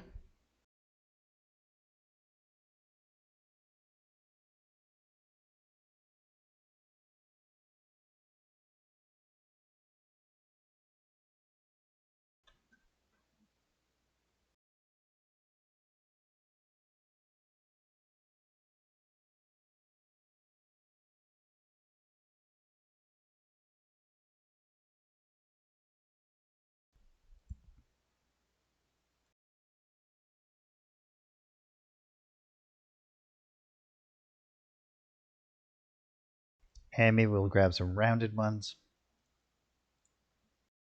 Hit OK.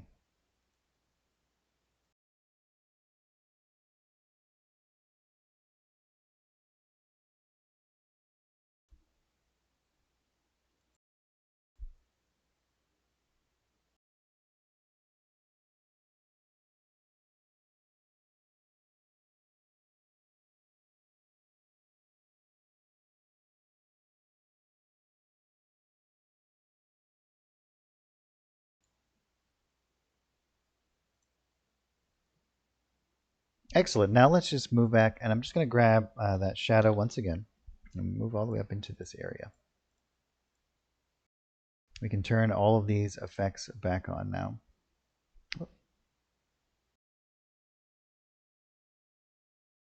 And make sure we turn our lighting system is back on.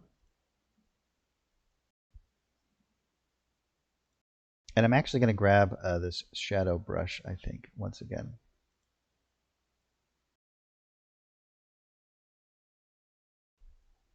And we'll drop this down to like 25. And I'm just going to kind of run this along the outside here. I'm going to increase this a little bit. Let's go 50.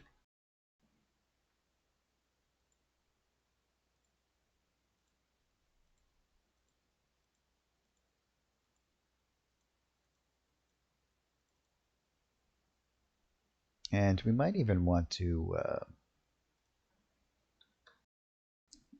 Not quite that wide. Maybe something like this. So we get this nice kind of rather gradient, not only in, but also out.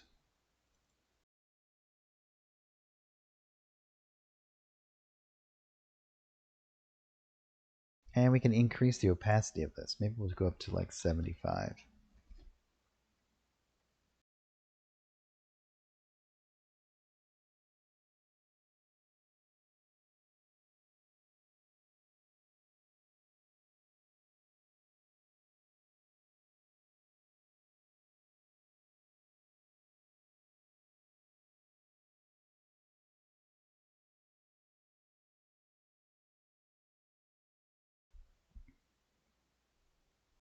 And we might even want to do it underneath our lava as well. We can create a new painting layer. And if we do a little bit of a shadow, like coming out from under it here.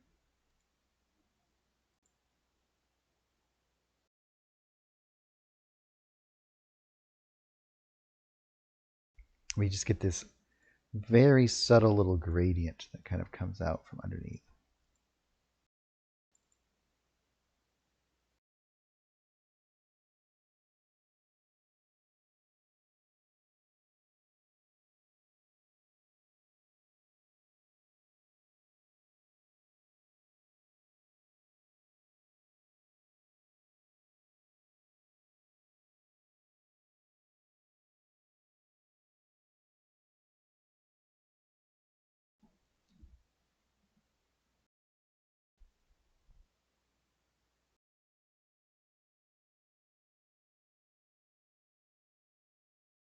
And I think I'll just come in here, and again, we can drop this down. And I'm going to add in a little bit more in through here. Let's go all the way up here so we can actually see it.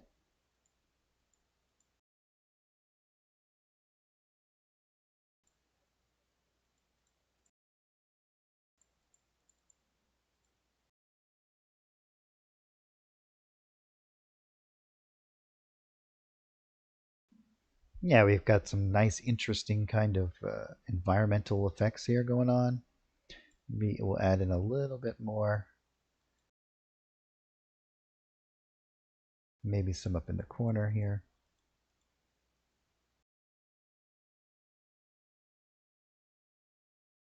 And again, we'll reaffirm our bridge being nice and raised up there.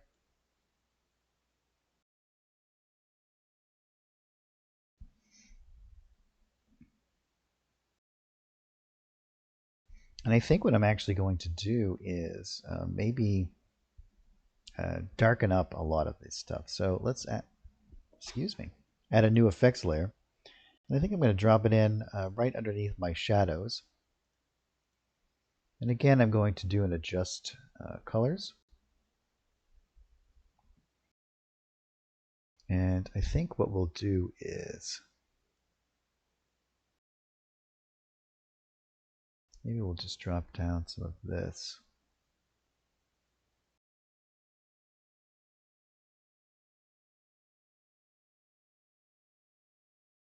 Maybe we'll make it a little bit more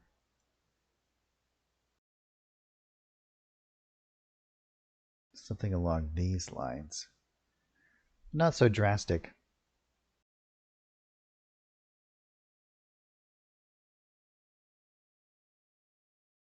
And what I'll do is I'll create a mask, and we will do it everywhere but the lava.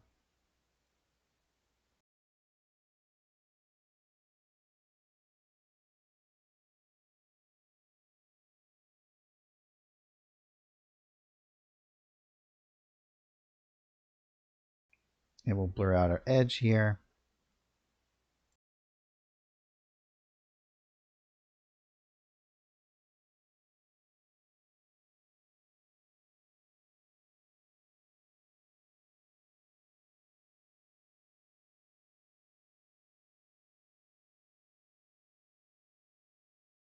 Should be noted that once you add a mask to an effects layer, the way that it interacts is a little bit different. It changes the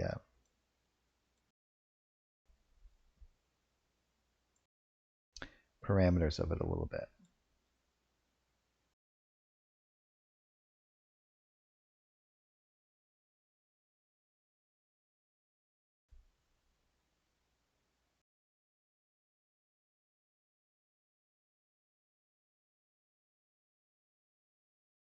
But this will give us some ability to change the colors here. I'm kind of enjoying that.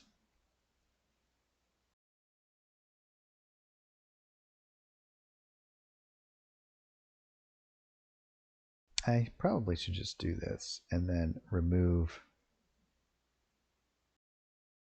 You can also do some really cool like lighting effects with these as well.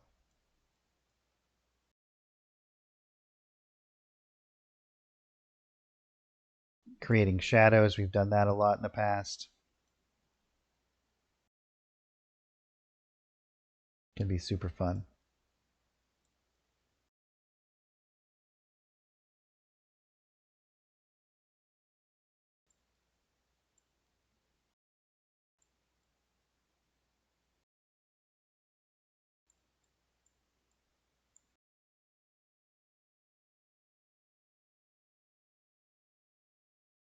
And then I'm going to take a short break, you guys. We've been going at this for a little bit now. When I come back, what we're actually going to do, oops, I want to get rid of that, not add to it. We're going to add in some pitfalls and do some other kind of environmental kind of stuff. You might want to increase this just a little bit.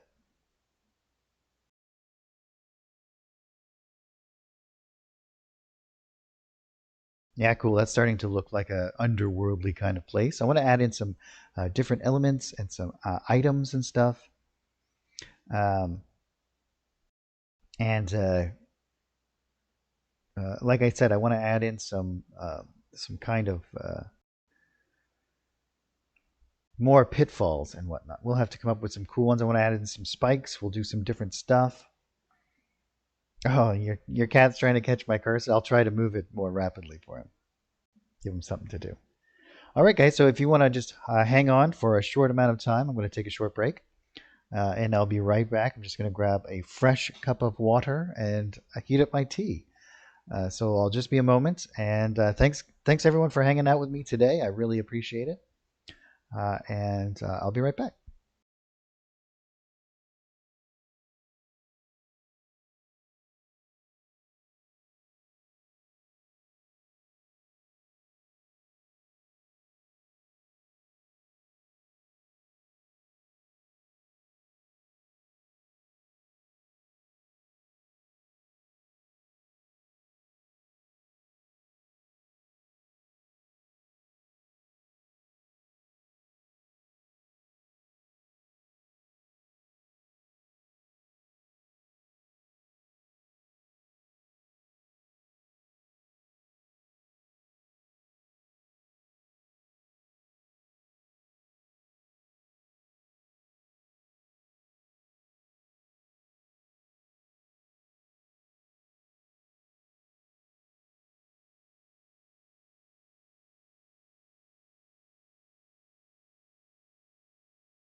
All right, and I'm back. Thanks for hanging out while I refreshed my beverages.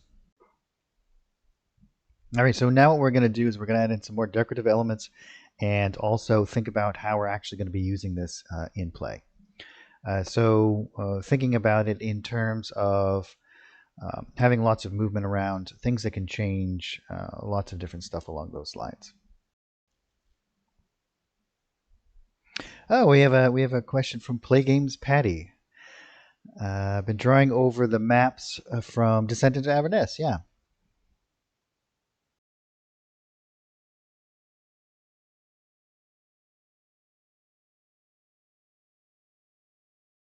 So the lighting, right? So if you're concerned about the actual lighting system, it should not change. Your lightings, all of the lights that are set up, should interact with even with layers that are above it. So you shouldn't have to worry about the lighting system.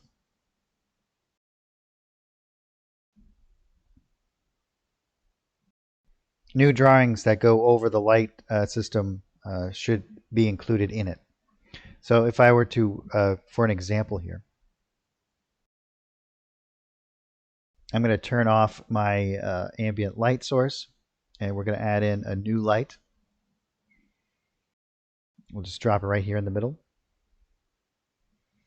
You can see that this light also works with all the shadow casters.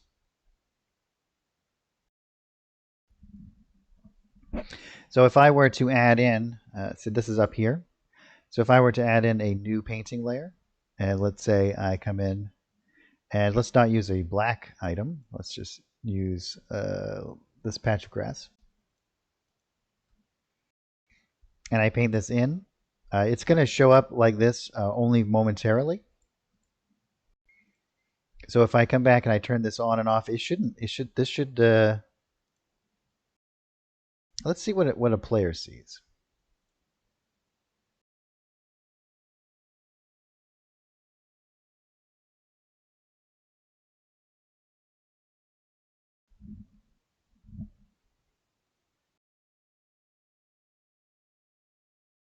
Yeah, isn't that interesting? That, as far as I know,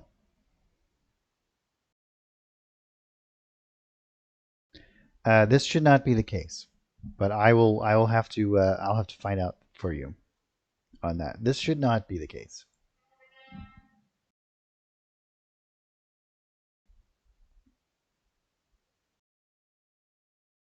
But I haven't actually looked at the Descent into Avernus maps yet. But I can check them out and see if I can come up with a solution for you. Maybe one of the ways that we could do it. I know that if you duplicate a layer with lights, like this one, it'll duplicate the lights that are attached to it as well. So you might be able to duplicate all the lights and then remove all of the images in there.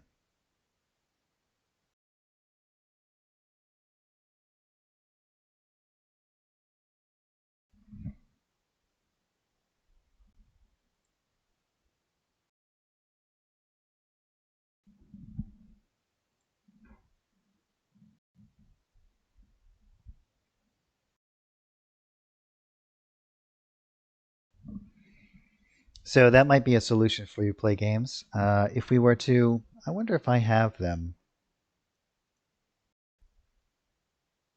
It wouldn't be in here. It would be in the 5e. But perhaps I'll dig out those maps and check it out and see if I can come up with a solution for you. Yeah, if you want to send me a message that I can respond to, Play Games Patty, either on the forums or an email, and then I'll see if I can come up with a good solution for you. I think that probably duplicating the layer, if the images aren't being produced or interacting with the lighting system that are above it, then perhaps we might be able to just duplicate the layer, remove all of the information except for the lighting, and then you could paint above the other map but underneath the new lighting system.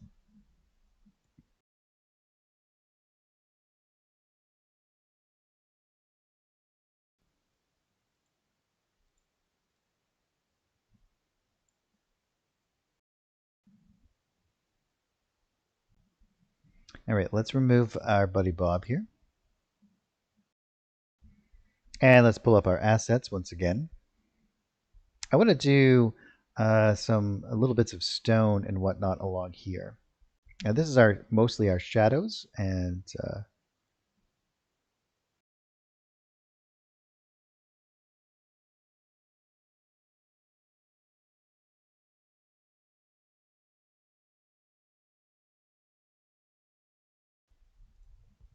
let me just put on columns.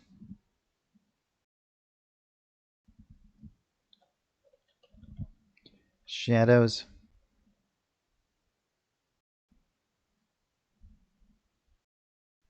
I think we'll go into our interior map pack too. We have lots of different elements here.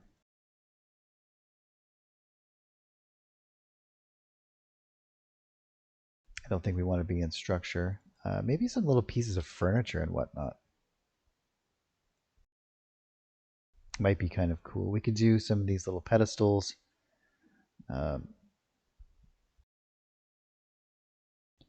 Maybe like these Grecian kind of statues laying around. Some knocked over. Might be kind of cool to have some like living elements in the underworld. Oh, Dark Soul says noticed assets inheriting color adjustments that they shouldn't. So do you mean painted assets or dragged and dropped?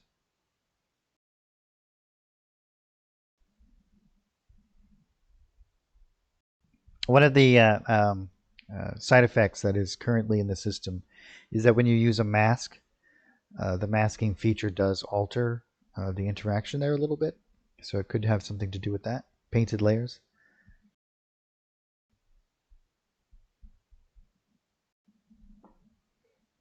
Could be.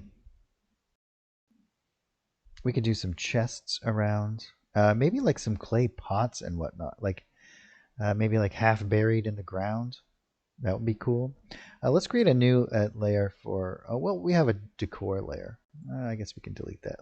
Maybe we can do it here.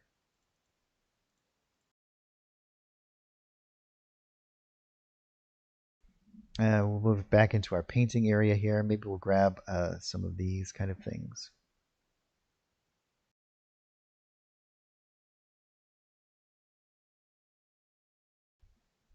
And I'm going to drop down the opacity.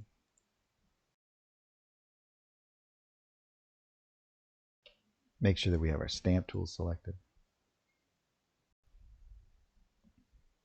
And so let's say, for example, we want to do some of these pots. Let's do a couple of these elements here. And might even do like something like this.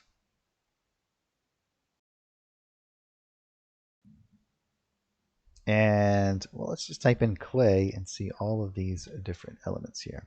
Yeah, we have some pictures.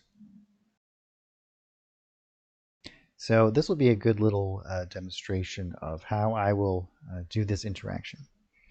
So what I'm going to do is in this kind of scenario, I'm going to come up, I'm going to go back into shadow. I'm going to do my shadows first. I'm going to add in some little bits of shadow coming off of these.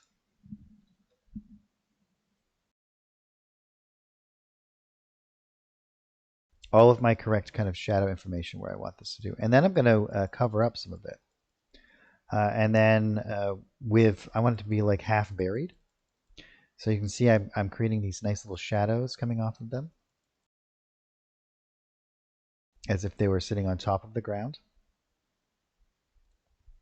And now I'm going to go into 2000. Well, I think we can probably use any type of dirt. Maybe I'll grab one of these ones. Something like this. And I'm going to turn off my adjust colors and my lighting system for the moment.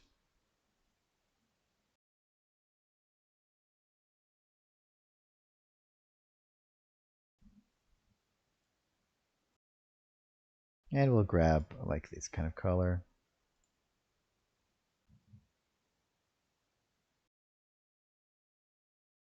Make it a little bit lighter.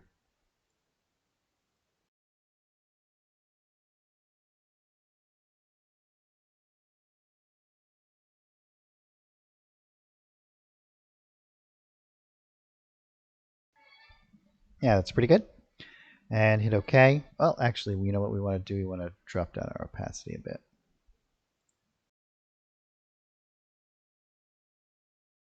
And now I'm going to start to cover up some of this area in here. And what we're going to do is fade off some of these areas to make it kind of feel like it's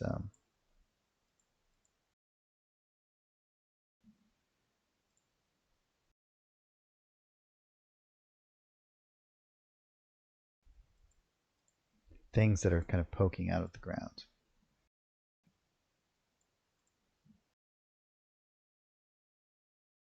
And I'm going to use the faded edges and some hard edges too.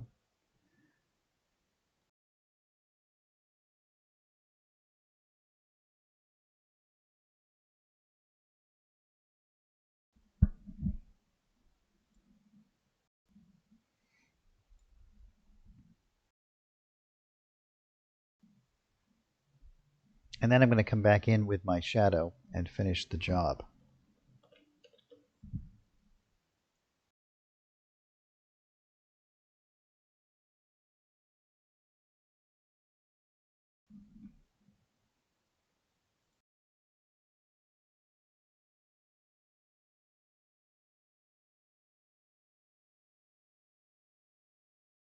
I'm going to make some of the ground here feel like it is conforming a little bit to the shape of these items.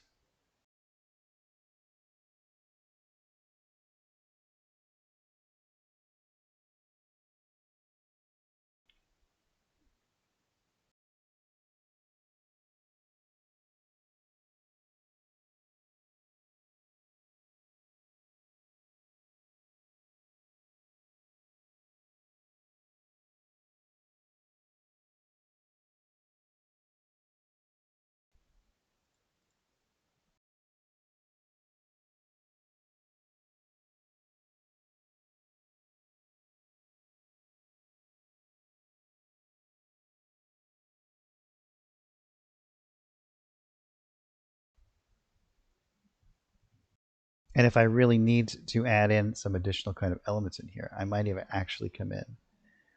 And if I have to draw in some little areas in here, it's a little bit too large there.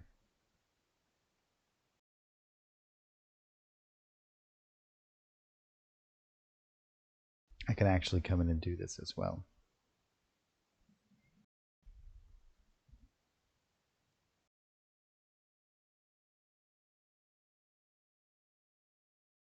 We could actually, you could actually come in and draw, like actually draw in here.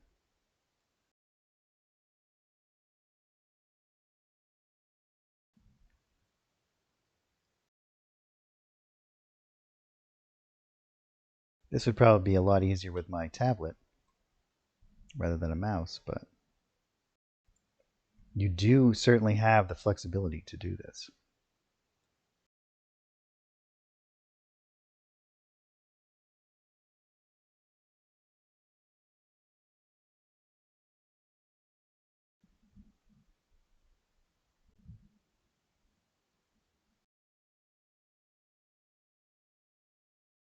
We might even want to do some highlights on there.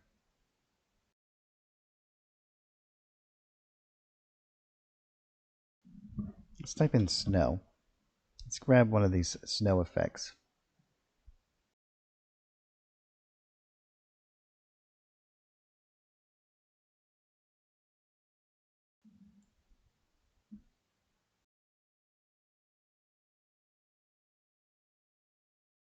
And I'm going to drop this down to very small.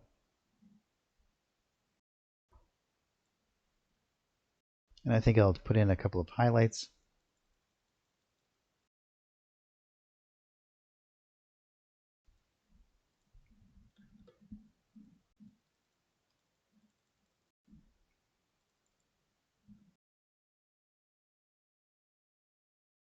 Make these a little bit shinier. And we can even put in some shadow, some highlights on the ground itself.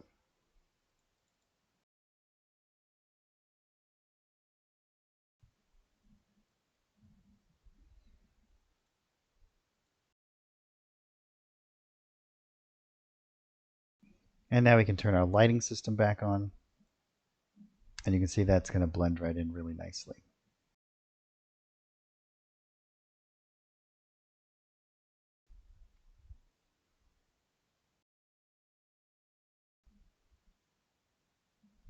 So let's go into our goblin art package here.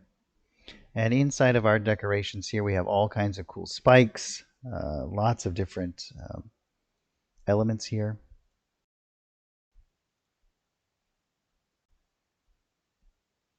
That we can kind of pick and choose from.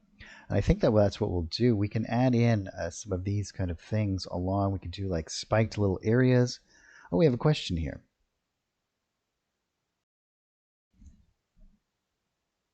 Okay, Liz, the question is the dynamic light line of sight is already working, or you have to make the walls, etc. Well, you can do both.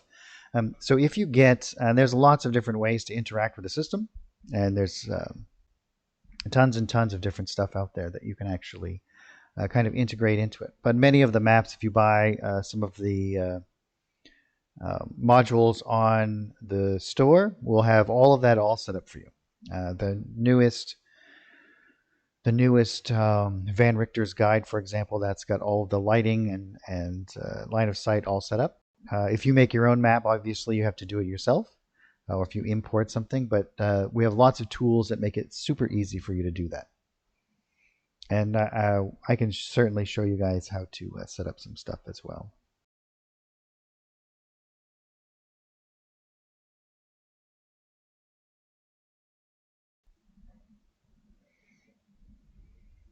All right, so let's dive in here. Let's do some other stuff. Yeah, you bet, Raphael. So maybe we're going to create a pit, and maybe what we'll do is we'll create it on its own layer. Let's call this one pit. And I'm actually just going to do it with a lot of like shadow, for example. So maybe we'll do a pit, and then if we do it all on one layer, we can actually move it around, right? We can make it more dynamic.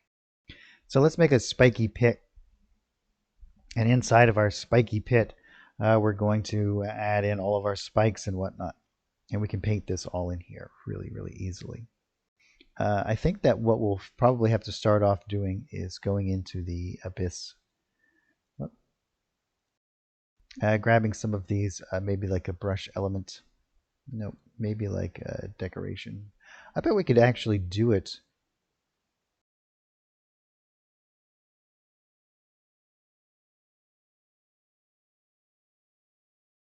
with this once again. Yeah, let's try it. Let's try it.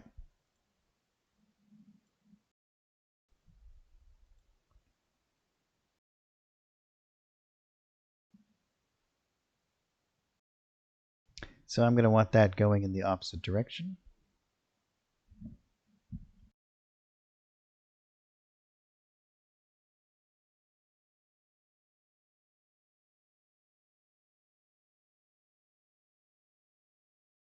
Yeah, something like this. And so I'm just going to come over here and erase this one. And now I can move into this area. Whoop, didn't want to move that. I can grab my pit and I can change its size and orientation if I wish.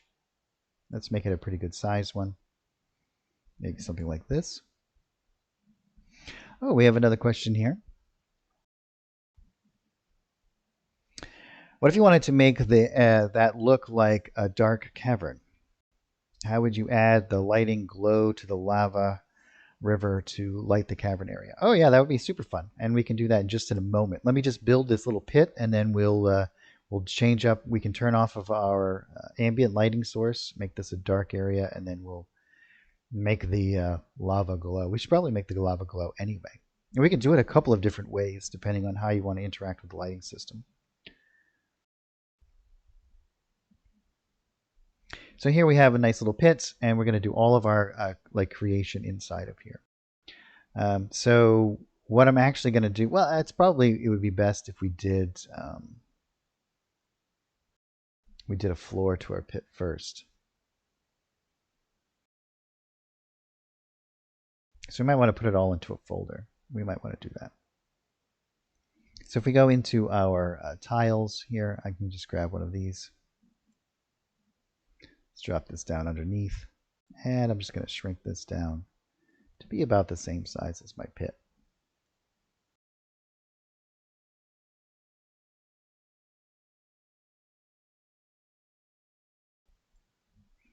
And I think we can probably do it exactly right. If we make this like, let's turn this off, make this 4 by 5.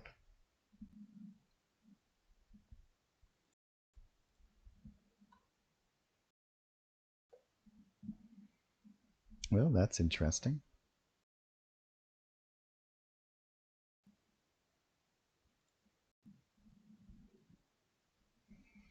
And that looks to be pretty close. We can maybe do like 5.25.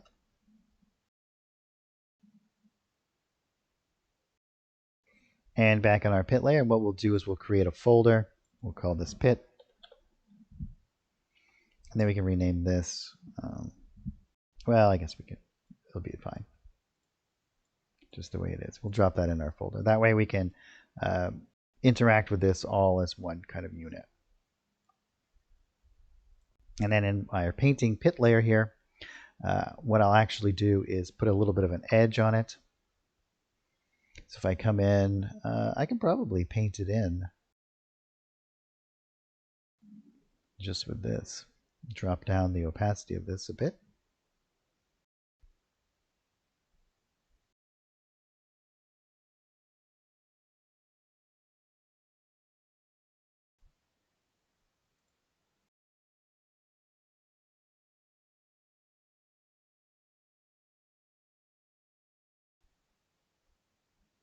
Maybe we'll do something like this.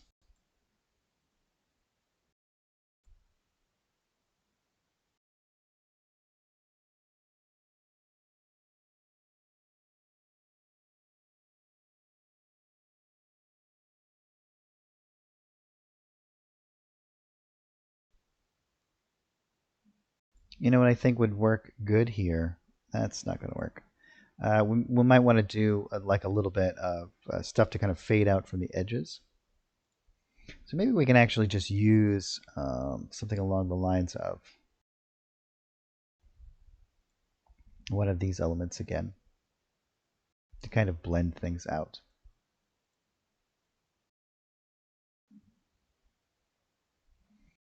But I think what I'll do is I'll use something like this maybe. Make sure that we have our stamp selected. And again, I'm going to drop down the opacity of this quite a lot.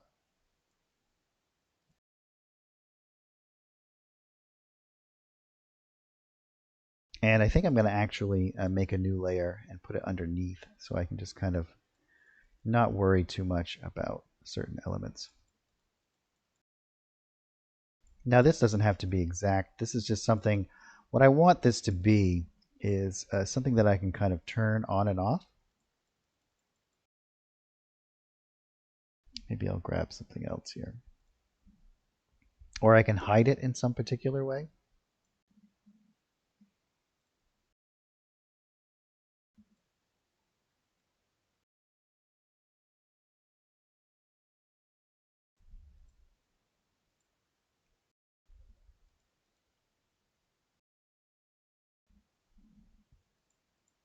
Now this is going to stand out quite a lot right now because it's it's above all of those adjustments that we did.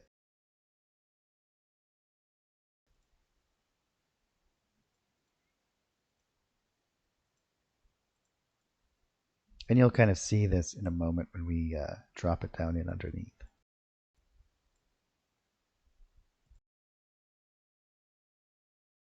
So here we have a nice little element here. So if I grab this folder and I drop it down in, maybe it's something like this, you can see now it blends right in. And what I'm actually going to do is go into this particular one and come back up to our shadows. And I'm going to grab this shadow brush.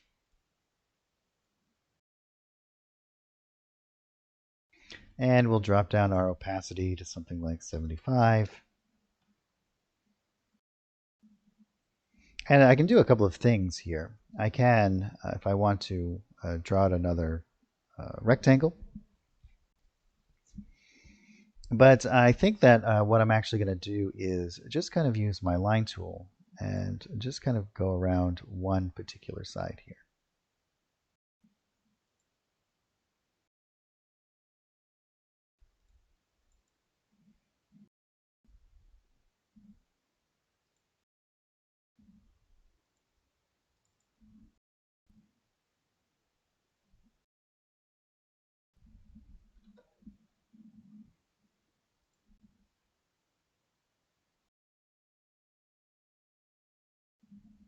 Something like this. And I can further advance this a little bit here.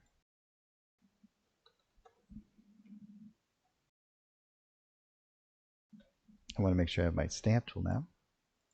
And just pull some of this out a little bit further from there. There we have a nice little pit that we've created. And I can come in and I can do some little further kind of stuff along these edges if I want. Maybe drop this down a bit more so it's not so.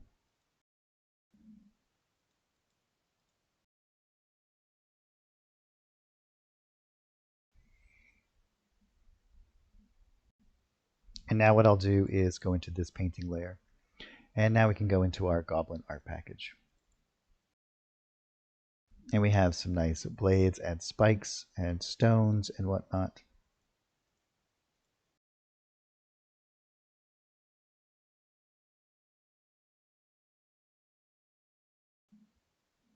And here we might want, and we can change these too.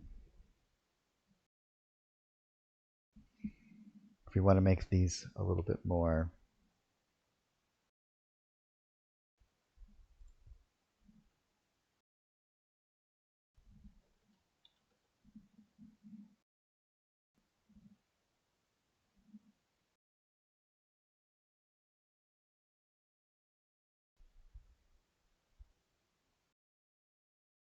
Or we could use these types of spikes as well. Yeah, I think that this might be a little bit better.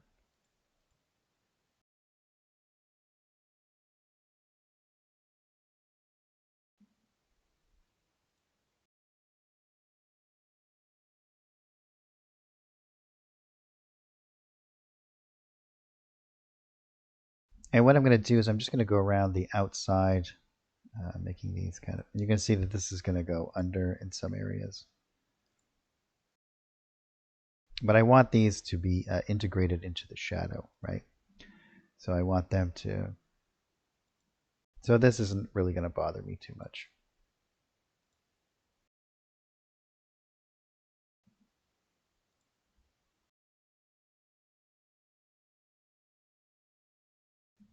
And what I'll do is I'll change these parameters. And I can periodically kind of add in additional ones. And I could even elongate it if I wanted.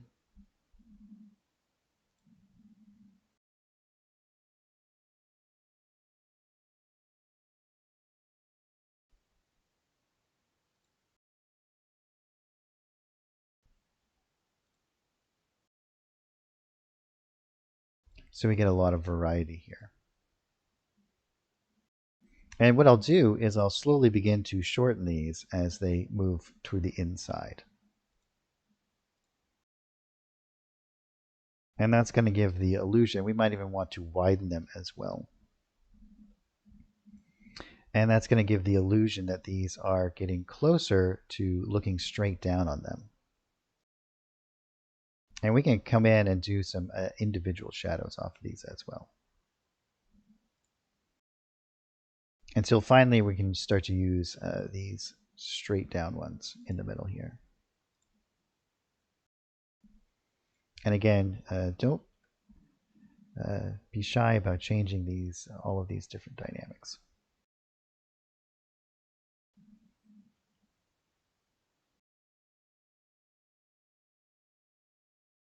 What I'm actually going to do is use some of these other images to create some, or we'll probably just do some really easy kind of ambient kind of shadows coming off.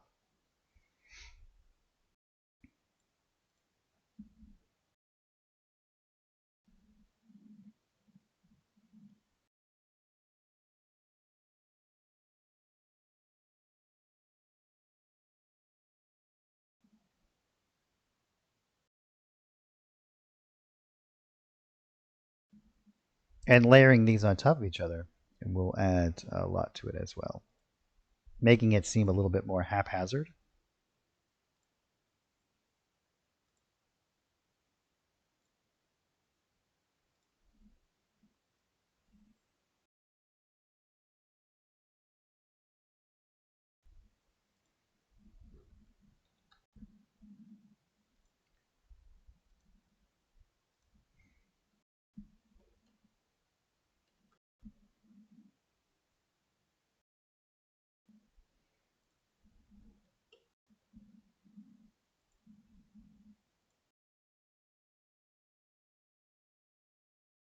So you can see that I've only used 2 different images, but I have greatly changed how these images interact as we've been moving around here, just by changing these parameters.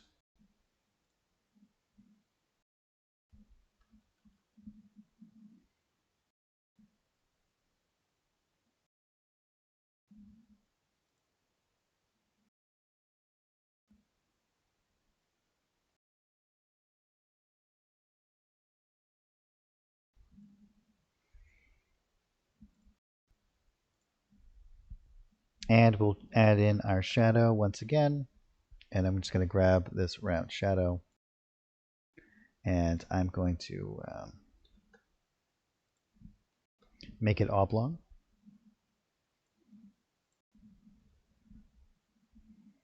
And so I'm just going to come in and start to, let's make this a little bit more, a little bit.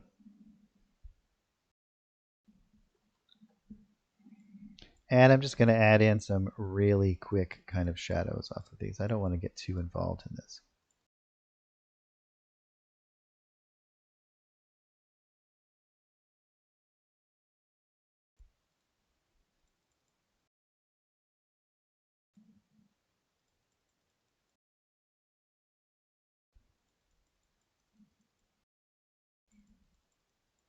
And because this is all one image in these, it's not one image, but it is 3 different layers in this one particular folder. We can just use the folder and interact with it very easily.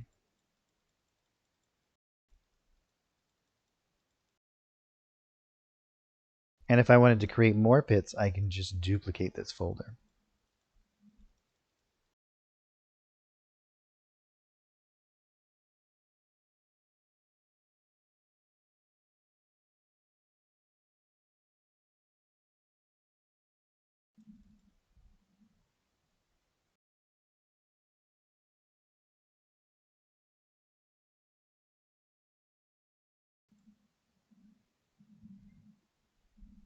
Oh, now what we should do actually. Yes, I use a shortcut to rotate. So let me reset this so you can kind of. Well, you're not gonna be able to see, but I'll make it oblong. So if you want to change the size of this, you can hold down Control and use your mouse wheel.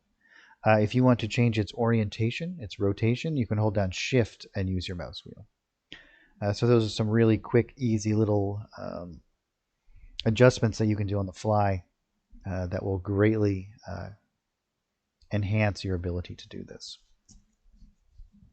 The other thing that we'll do is we'll come in and we'll actually add in our occluders to this. So we're going to use our pit occluder.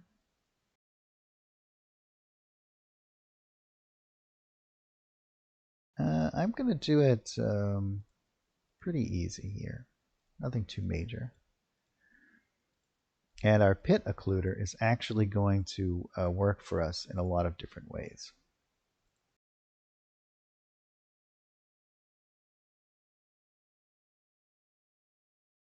Whoopsies.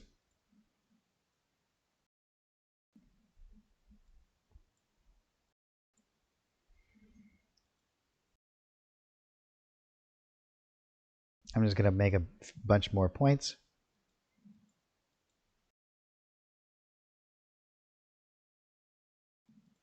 And then we can just double click that and delete it. Now we have all these points, and I'll just move them where I want them.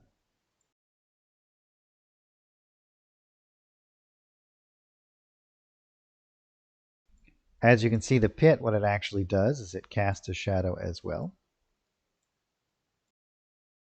Move this out a little so that I can actually see what I'm doing here.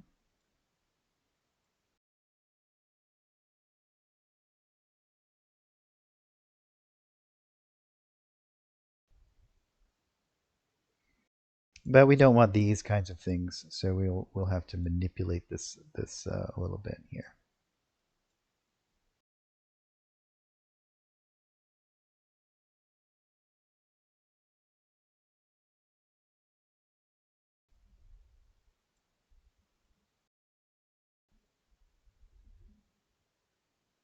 Oh, I wanted to do it in here, but that's okay. We'll just drop it down in here. And now when we have all of this interaction here, let's make sure we get this in our little pit. We can interact with the entire pit, and we can drag it wherever we wish. Oh, but our occluders don't seem to want to go with it.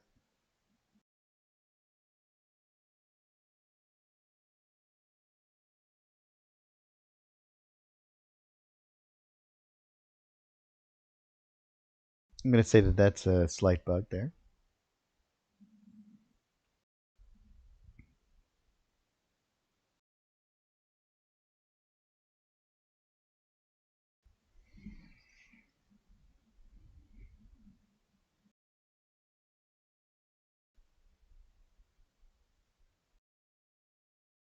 We'll wait for the system to update here.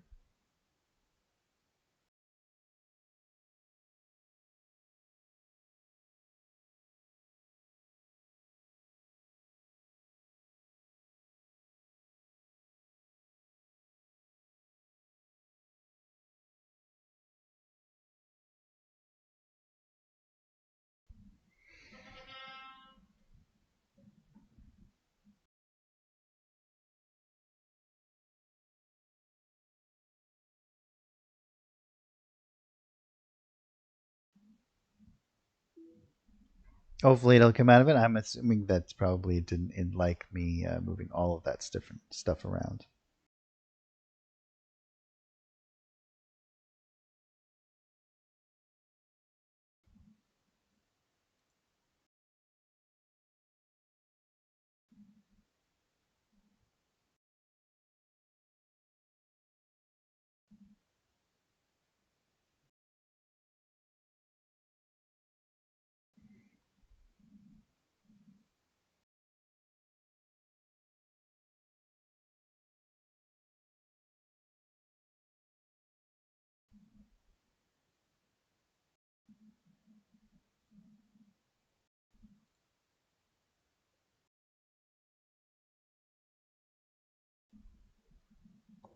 Yeah, I may have to close the program, reopen it. And probably you should turn off your lighting before you try to move things around like that. But we shall see. We shall see. I'll give it a moment to see if it will snap out of it.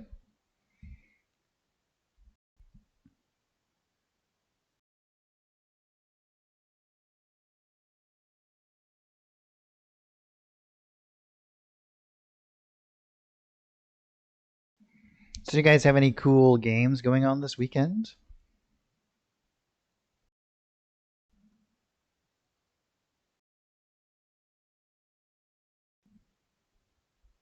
Anything exciting happening?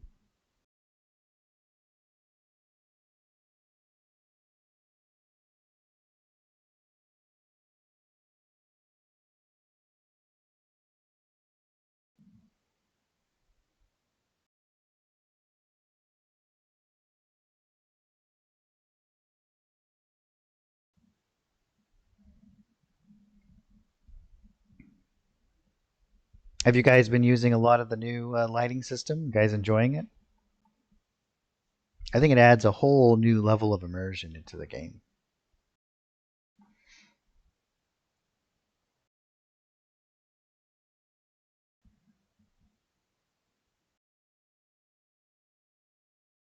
Ooh, yeah, caves and underwater. That's cool.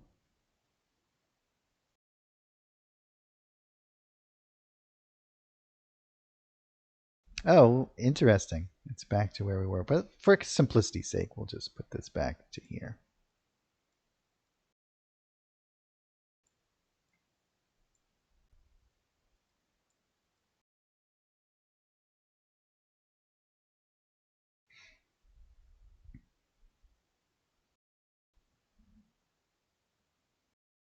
Oh, yeah, very cool.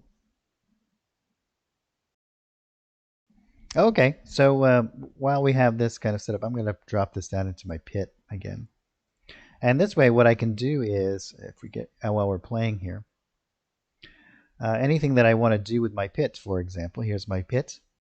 I can hide this completely. And it's also going to hide because my line of sight is in here as well. It's going to hide all of that. So if we come over, you can see that I don't have any of this.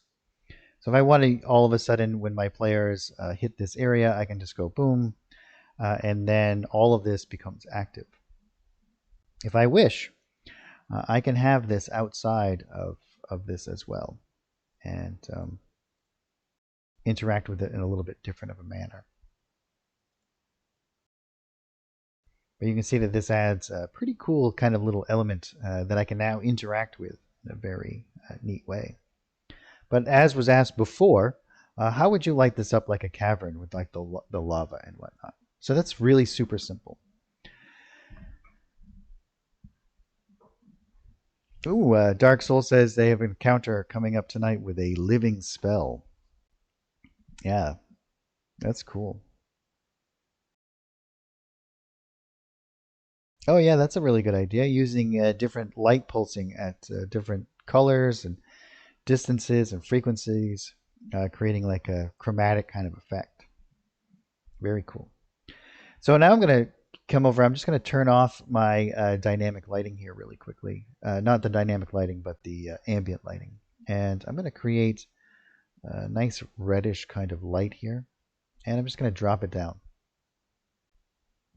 And now what I'm going to do is I'm actually going to fine tune this to where I want it. So by increasing the green, whoops, I want to make sure that I select this light and do it here. By increasing the green, I can actually figure out where I want all of this stuff to kind of go. And then once I have a pretty good understanding of that, right, I can either drop down my opacity. I can do all kinds of different stuff, but maybe I want this kind of like orangey kind of glow coming off of here. So now that I have this, I'm going to copy this hexadecimal code and hit OK. And I'm also going to figure out, let's see, maybe I want it to be a little bit more or less as far as like how much. I'm going to change my drop off to 100. I want it to be a little bit more of a glowy. And let's change that to 100 as well. So we have this nice soft kind of glow coming from it. Now I might increase this, but we'll see. We'll see. Once I add in more lights, we'll kind of see how this interacts. But what all I'm actually going to do is I'm going to copy all of these elements, right? So I'm going to make sure that I have this okay, and 3 and 10. So I'm going to change this to 3 and this to 10 and this to 100 and this to 100. And then I'm just going to start to drop them right along here.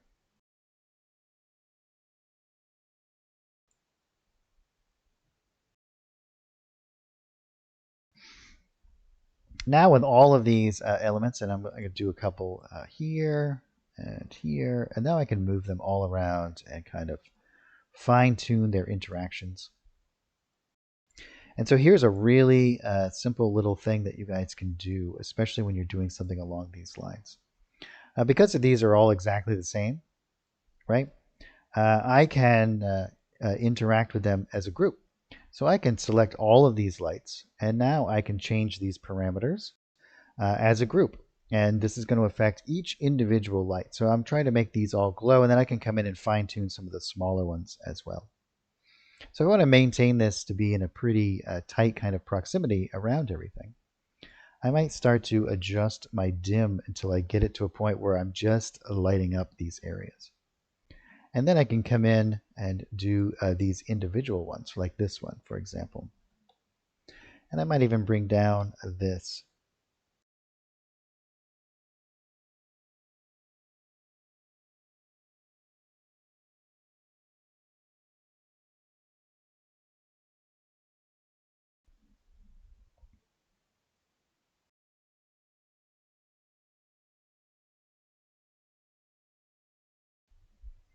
Where are my lights? Are they inside here? Yeah, I put them accidentally on my pit. So let me move my pit out so that it actually will light up everything. You want to make sure you put these where you want them. Otherwise, you might have some funny kind of interactions. But here I'm going to drop this one down to like 2 and 1. And I might even do a series of these as well, right? Like 1s and 2s.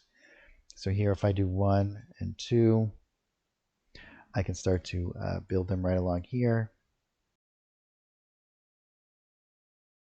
We might even want to do one here, but I might do this one. I might even make this 0, so it's just dim lighting.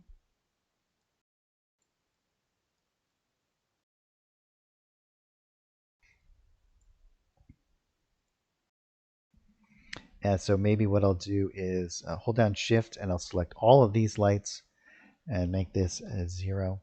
And then I can increase this to maybe to like 3. No, let's make that 2. So it's really kind of subtle. And then maybe I'll drop these ones down.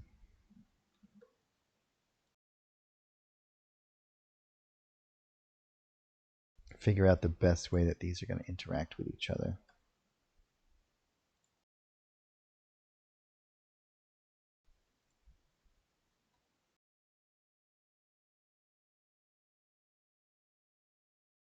And then I'll play with these until I get them into the appropriate kind of scenario here.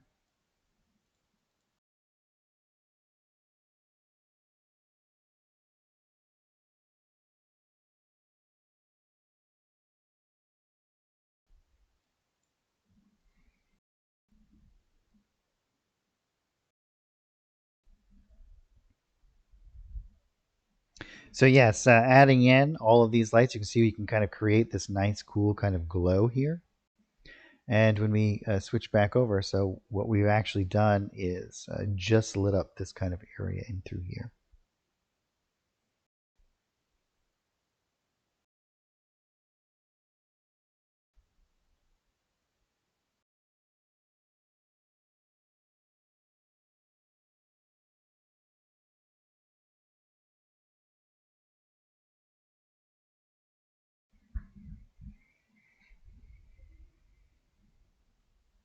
All right, guys. Well, we're kind of at the end of the stream here. Let me put my pit back in here. And yeah, that's a pretty cool kind of glowy. See, like up through here, I think that this is kind of perfect. What I would do is I would kind of make this more in line. And you can see when we zoom in, we get those nice effects that we have going on here. Yeah, no problem at all, Zerbius. Uh,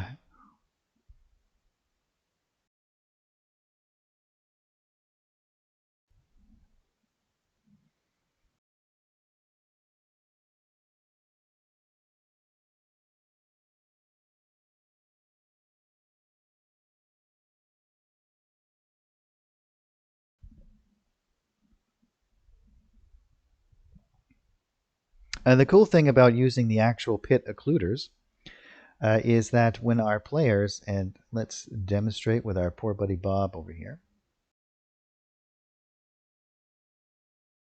is that when our players are interacting with the scenario, and make sure that we have, once he gets inside, he cannot see out. He can only see what is inside of the pit.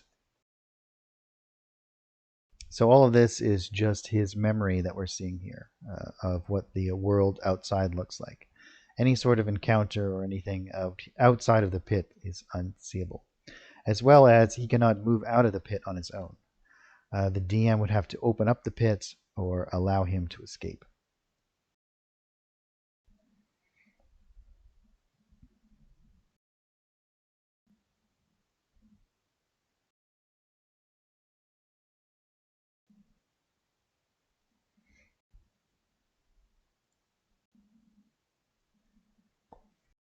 Yeah, so we just have a few minutes left. So if you guys have any questions or if there's anything else that you would like to talk about or for me to demonstrate, feel free.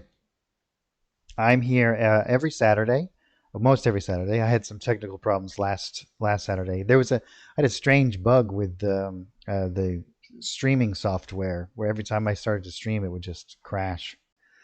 It took me quite a while to figure it out. So by the time I got it figured out, it was too late.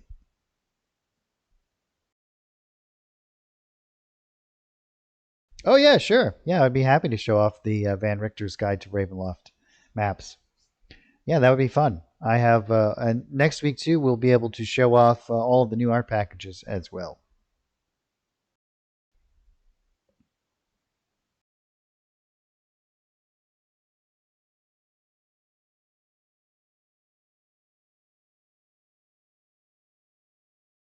Oh, an interesting. So here's a neat little trick, Dark Soul. While you're doing line of sight, here I'm just gonna go into this area and we'll add in a couple of different line of sight things, and we'll zoom in really far.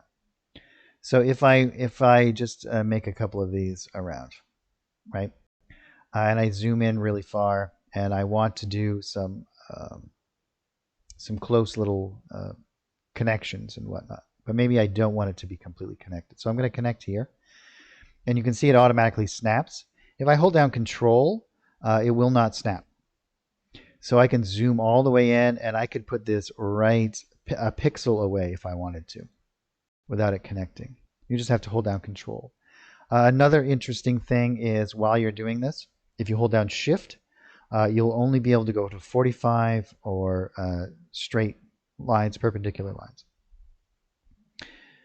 So holding down Shift will make you only be able to go into 45 or 90-degree angles, and Control will allow you to not snap. You can go right next to it.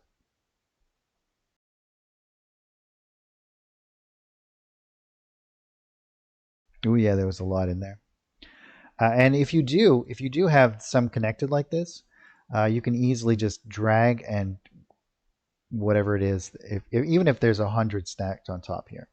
So I'm going to just stack all of these in one space here, right? So I have a whole bunch all stacked inside of here. I can just start to, you can see what it actually does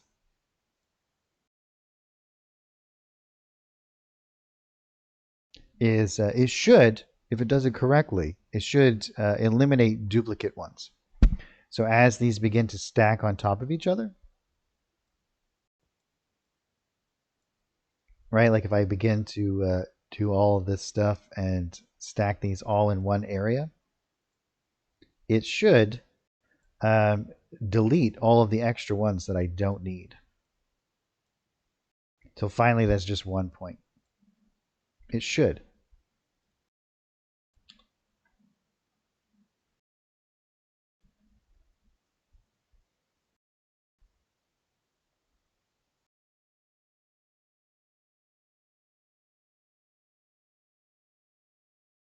Oh yes. Yep. Yeah. There's some neat ways to get around that kind of stuff to make sure that it's pixel perfect.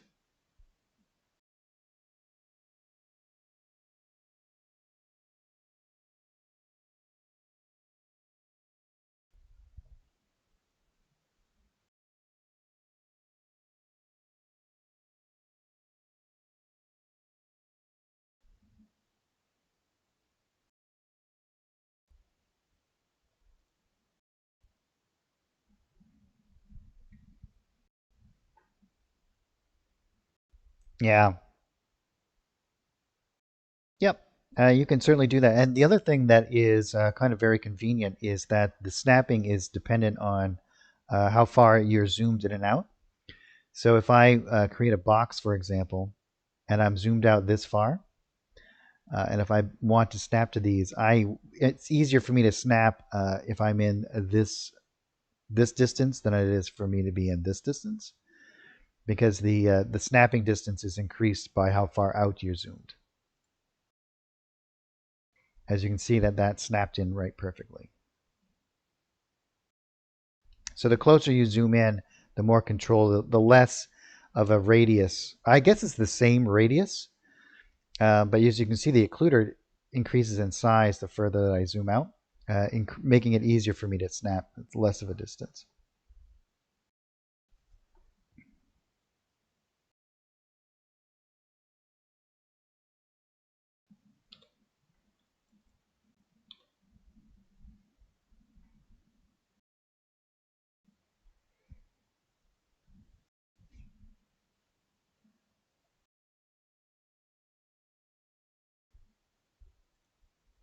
Also, when you have your ambient lighting set up like this, it's really easy to kind of come in and change the amount of lighting that you have just by dropping down the opacity or changing the color. And at any time, you can always hit Control P, which will toggle between the DM and player view.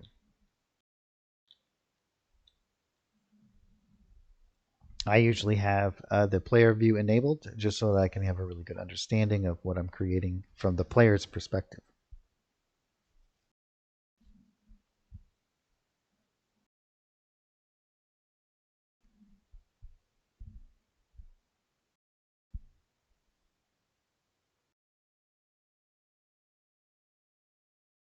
All right, guys. Well, if there's no other questions or if there's nothing else that I can help you guys with, just going to say thank you again for hanging out with me today. I really appreciate it. Oh, let's see here. Dark Soul says, could you do a reddish ambient light quick? I'm going to make some hellscape maps under a red sky in the future and consider using the Abyss assets. Sure. So if we switch over to here and we just go into our ambient light here, we have our kind of setup color here. I'm going to increase this and I'm just going to hit Control C to grab that. So if I want to make this very red, all I'm going to do is drop down the green and blue until I find an appropriate kind of color. And if I bring it all the way down, you can see I can make it very, very red. So to make it more orange, we're just going to increase the green. So green and red together is going to make yellow. And you can easily kind of adjust these. And then again, you can bring it closer to white and all of these as you kind of move here. If you don't want to mess with the sliders, you can just kind of drag around up in through here until you find an area that you like a lot.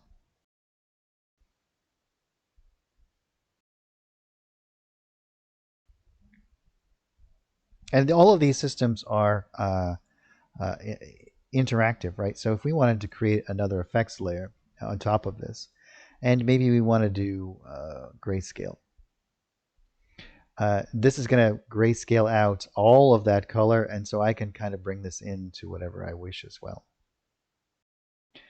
So each one, it's a stacking kind of element.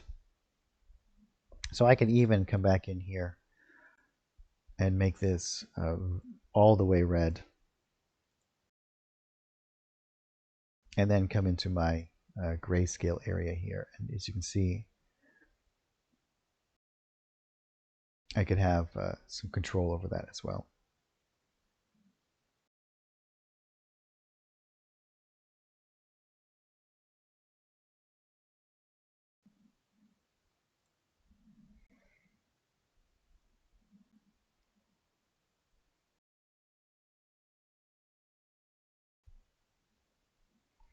Not currently, Dark Soul. Nope, there is no. Those are kind of hard coded in, so I don't even know if developers have access to that. You can kind of though. You can kind of because you can attach lighting to elements like images. So you could create your own assets, for example, and then have some drag and drop kind of ones that you kind of come in. But these presets are hard coded in and also dependent on the rule set. You could also do some probably with the effects system, because the effects system is how it works as well. So when you extract your data, I don't know if you guys have done this yet, but if you there's the LOS extraction tool that you can get on the wiki. That will also, I believe that will also extract the lighting information. So you could have torches or whatnot and have it so that whenever you drag and drop them on, it automatically sets up the lighting for you.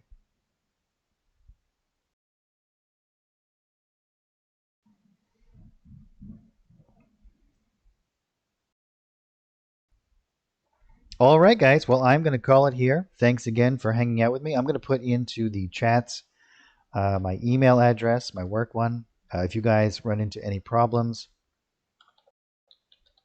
or have any questions, or if there's something you would like to see me cover on a Saturday stream, just let me know.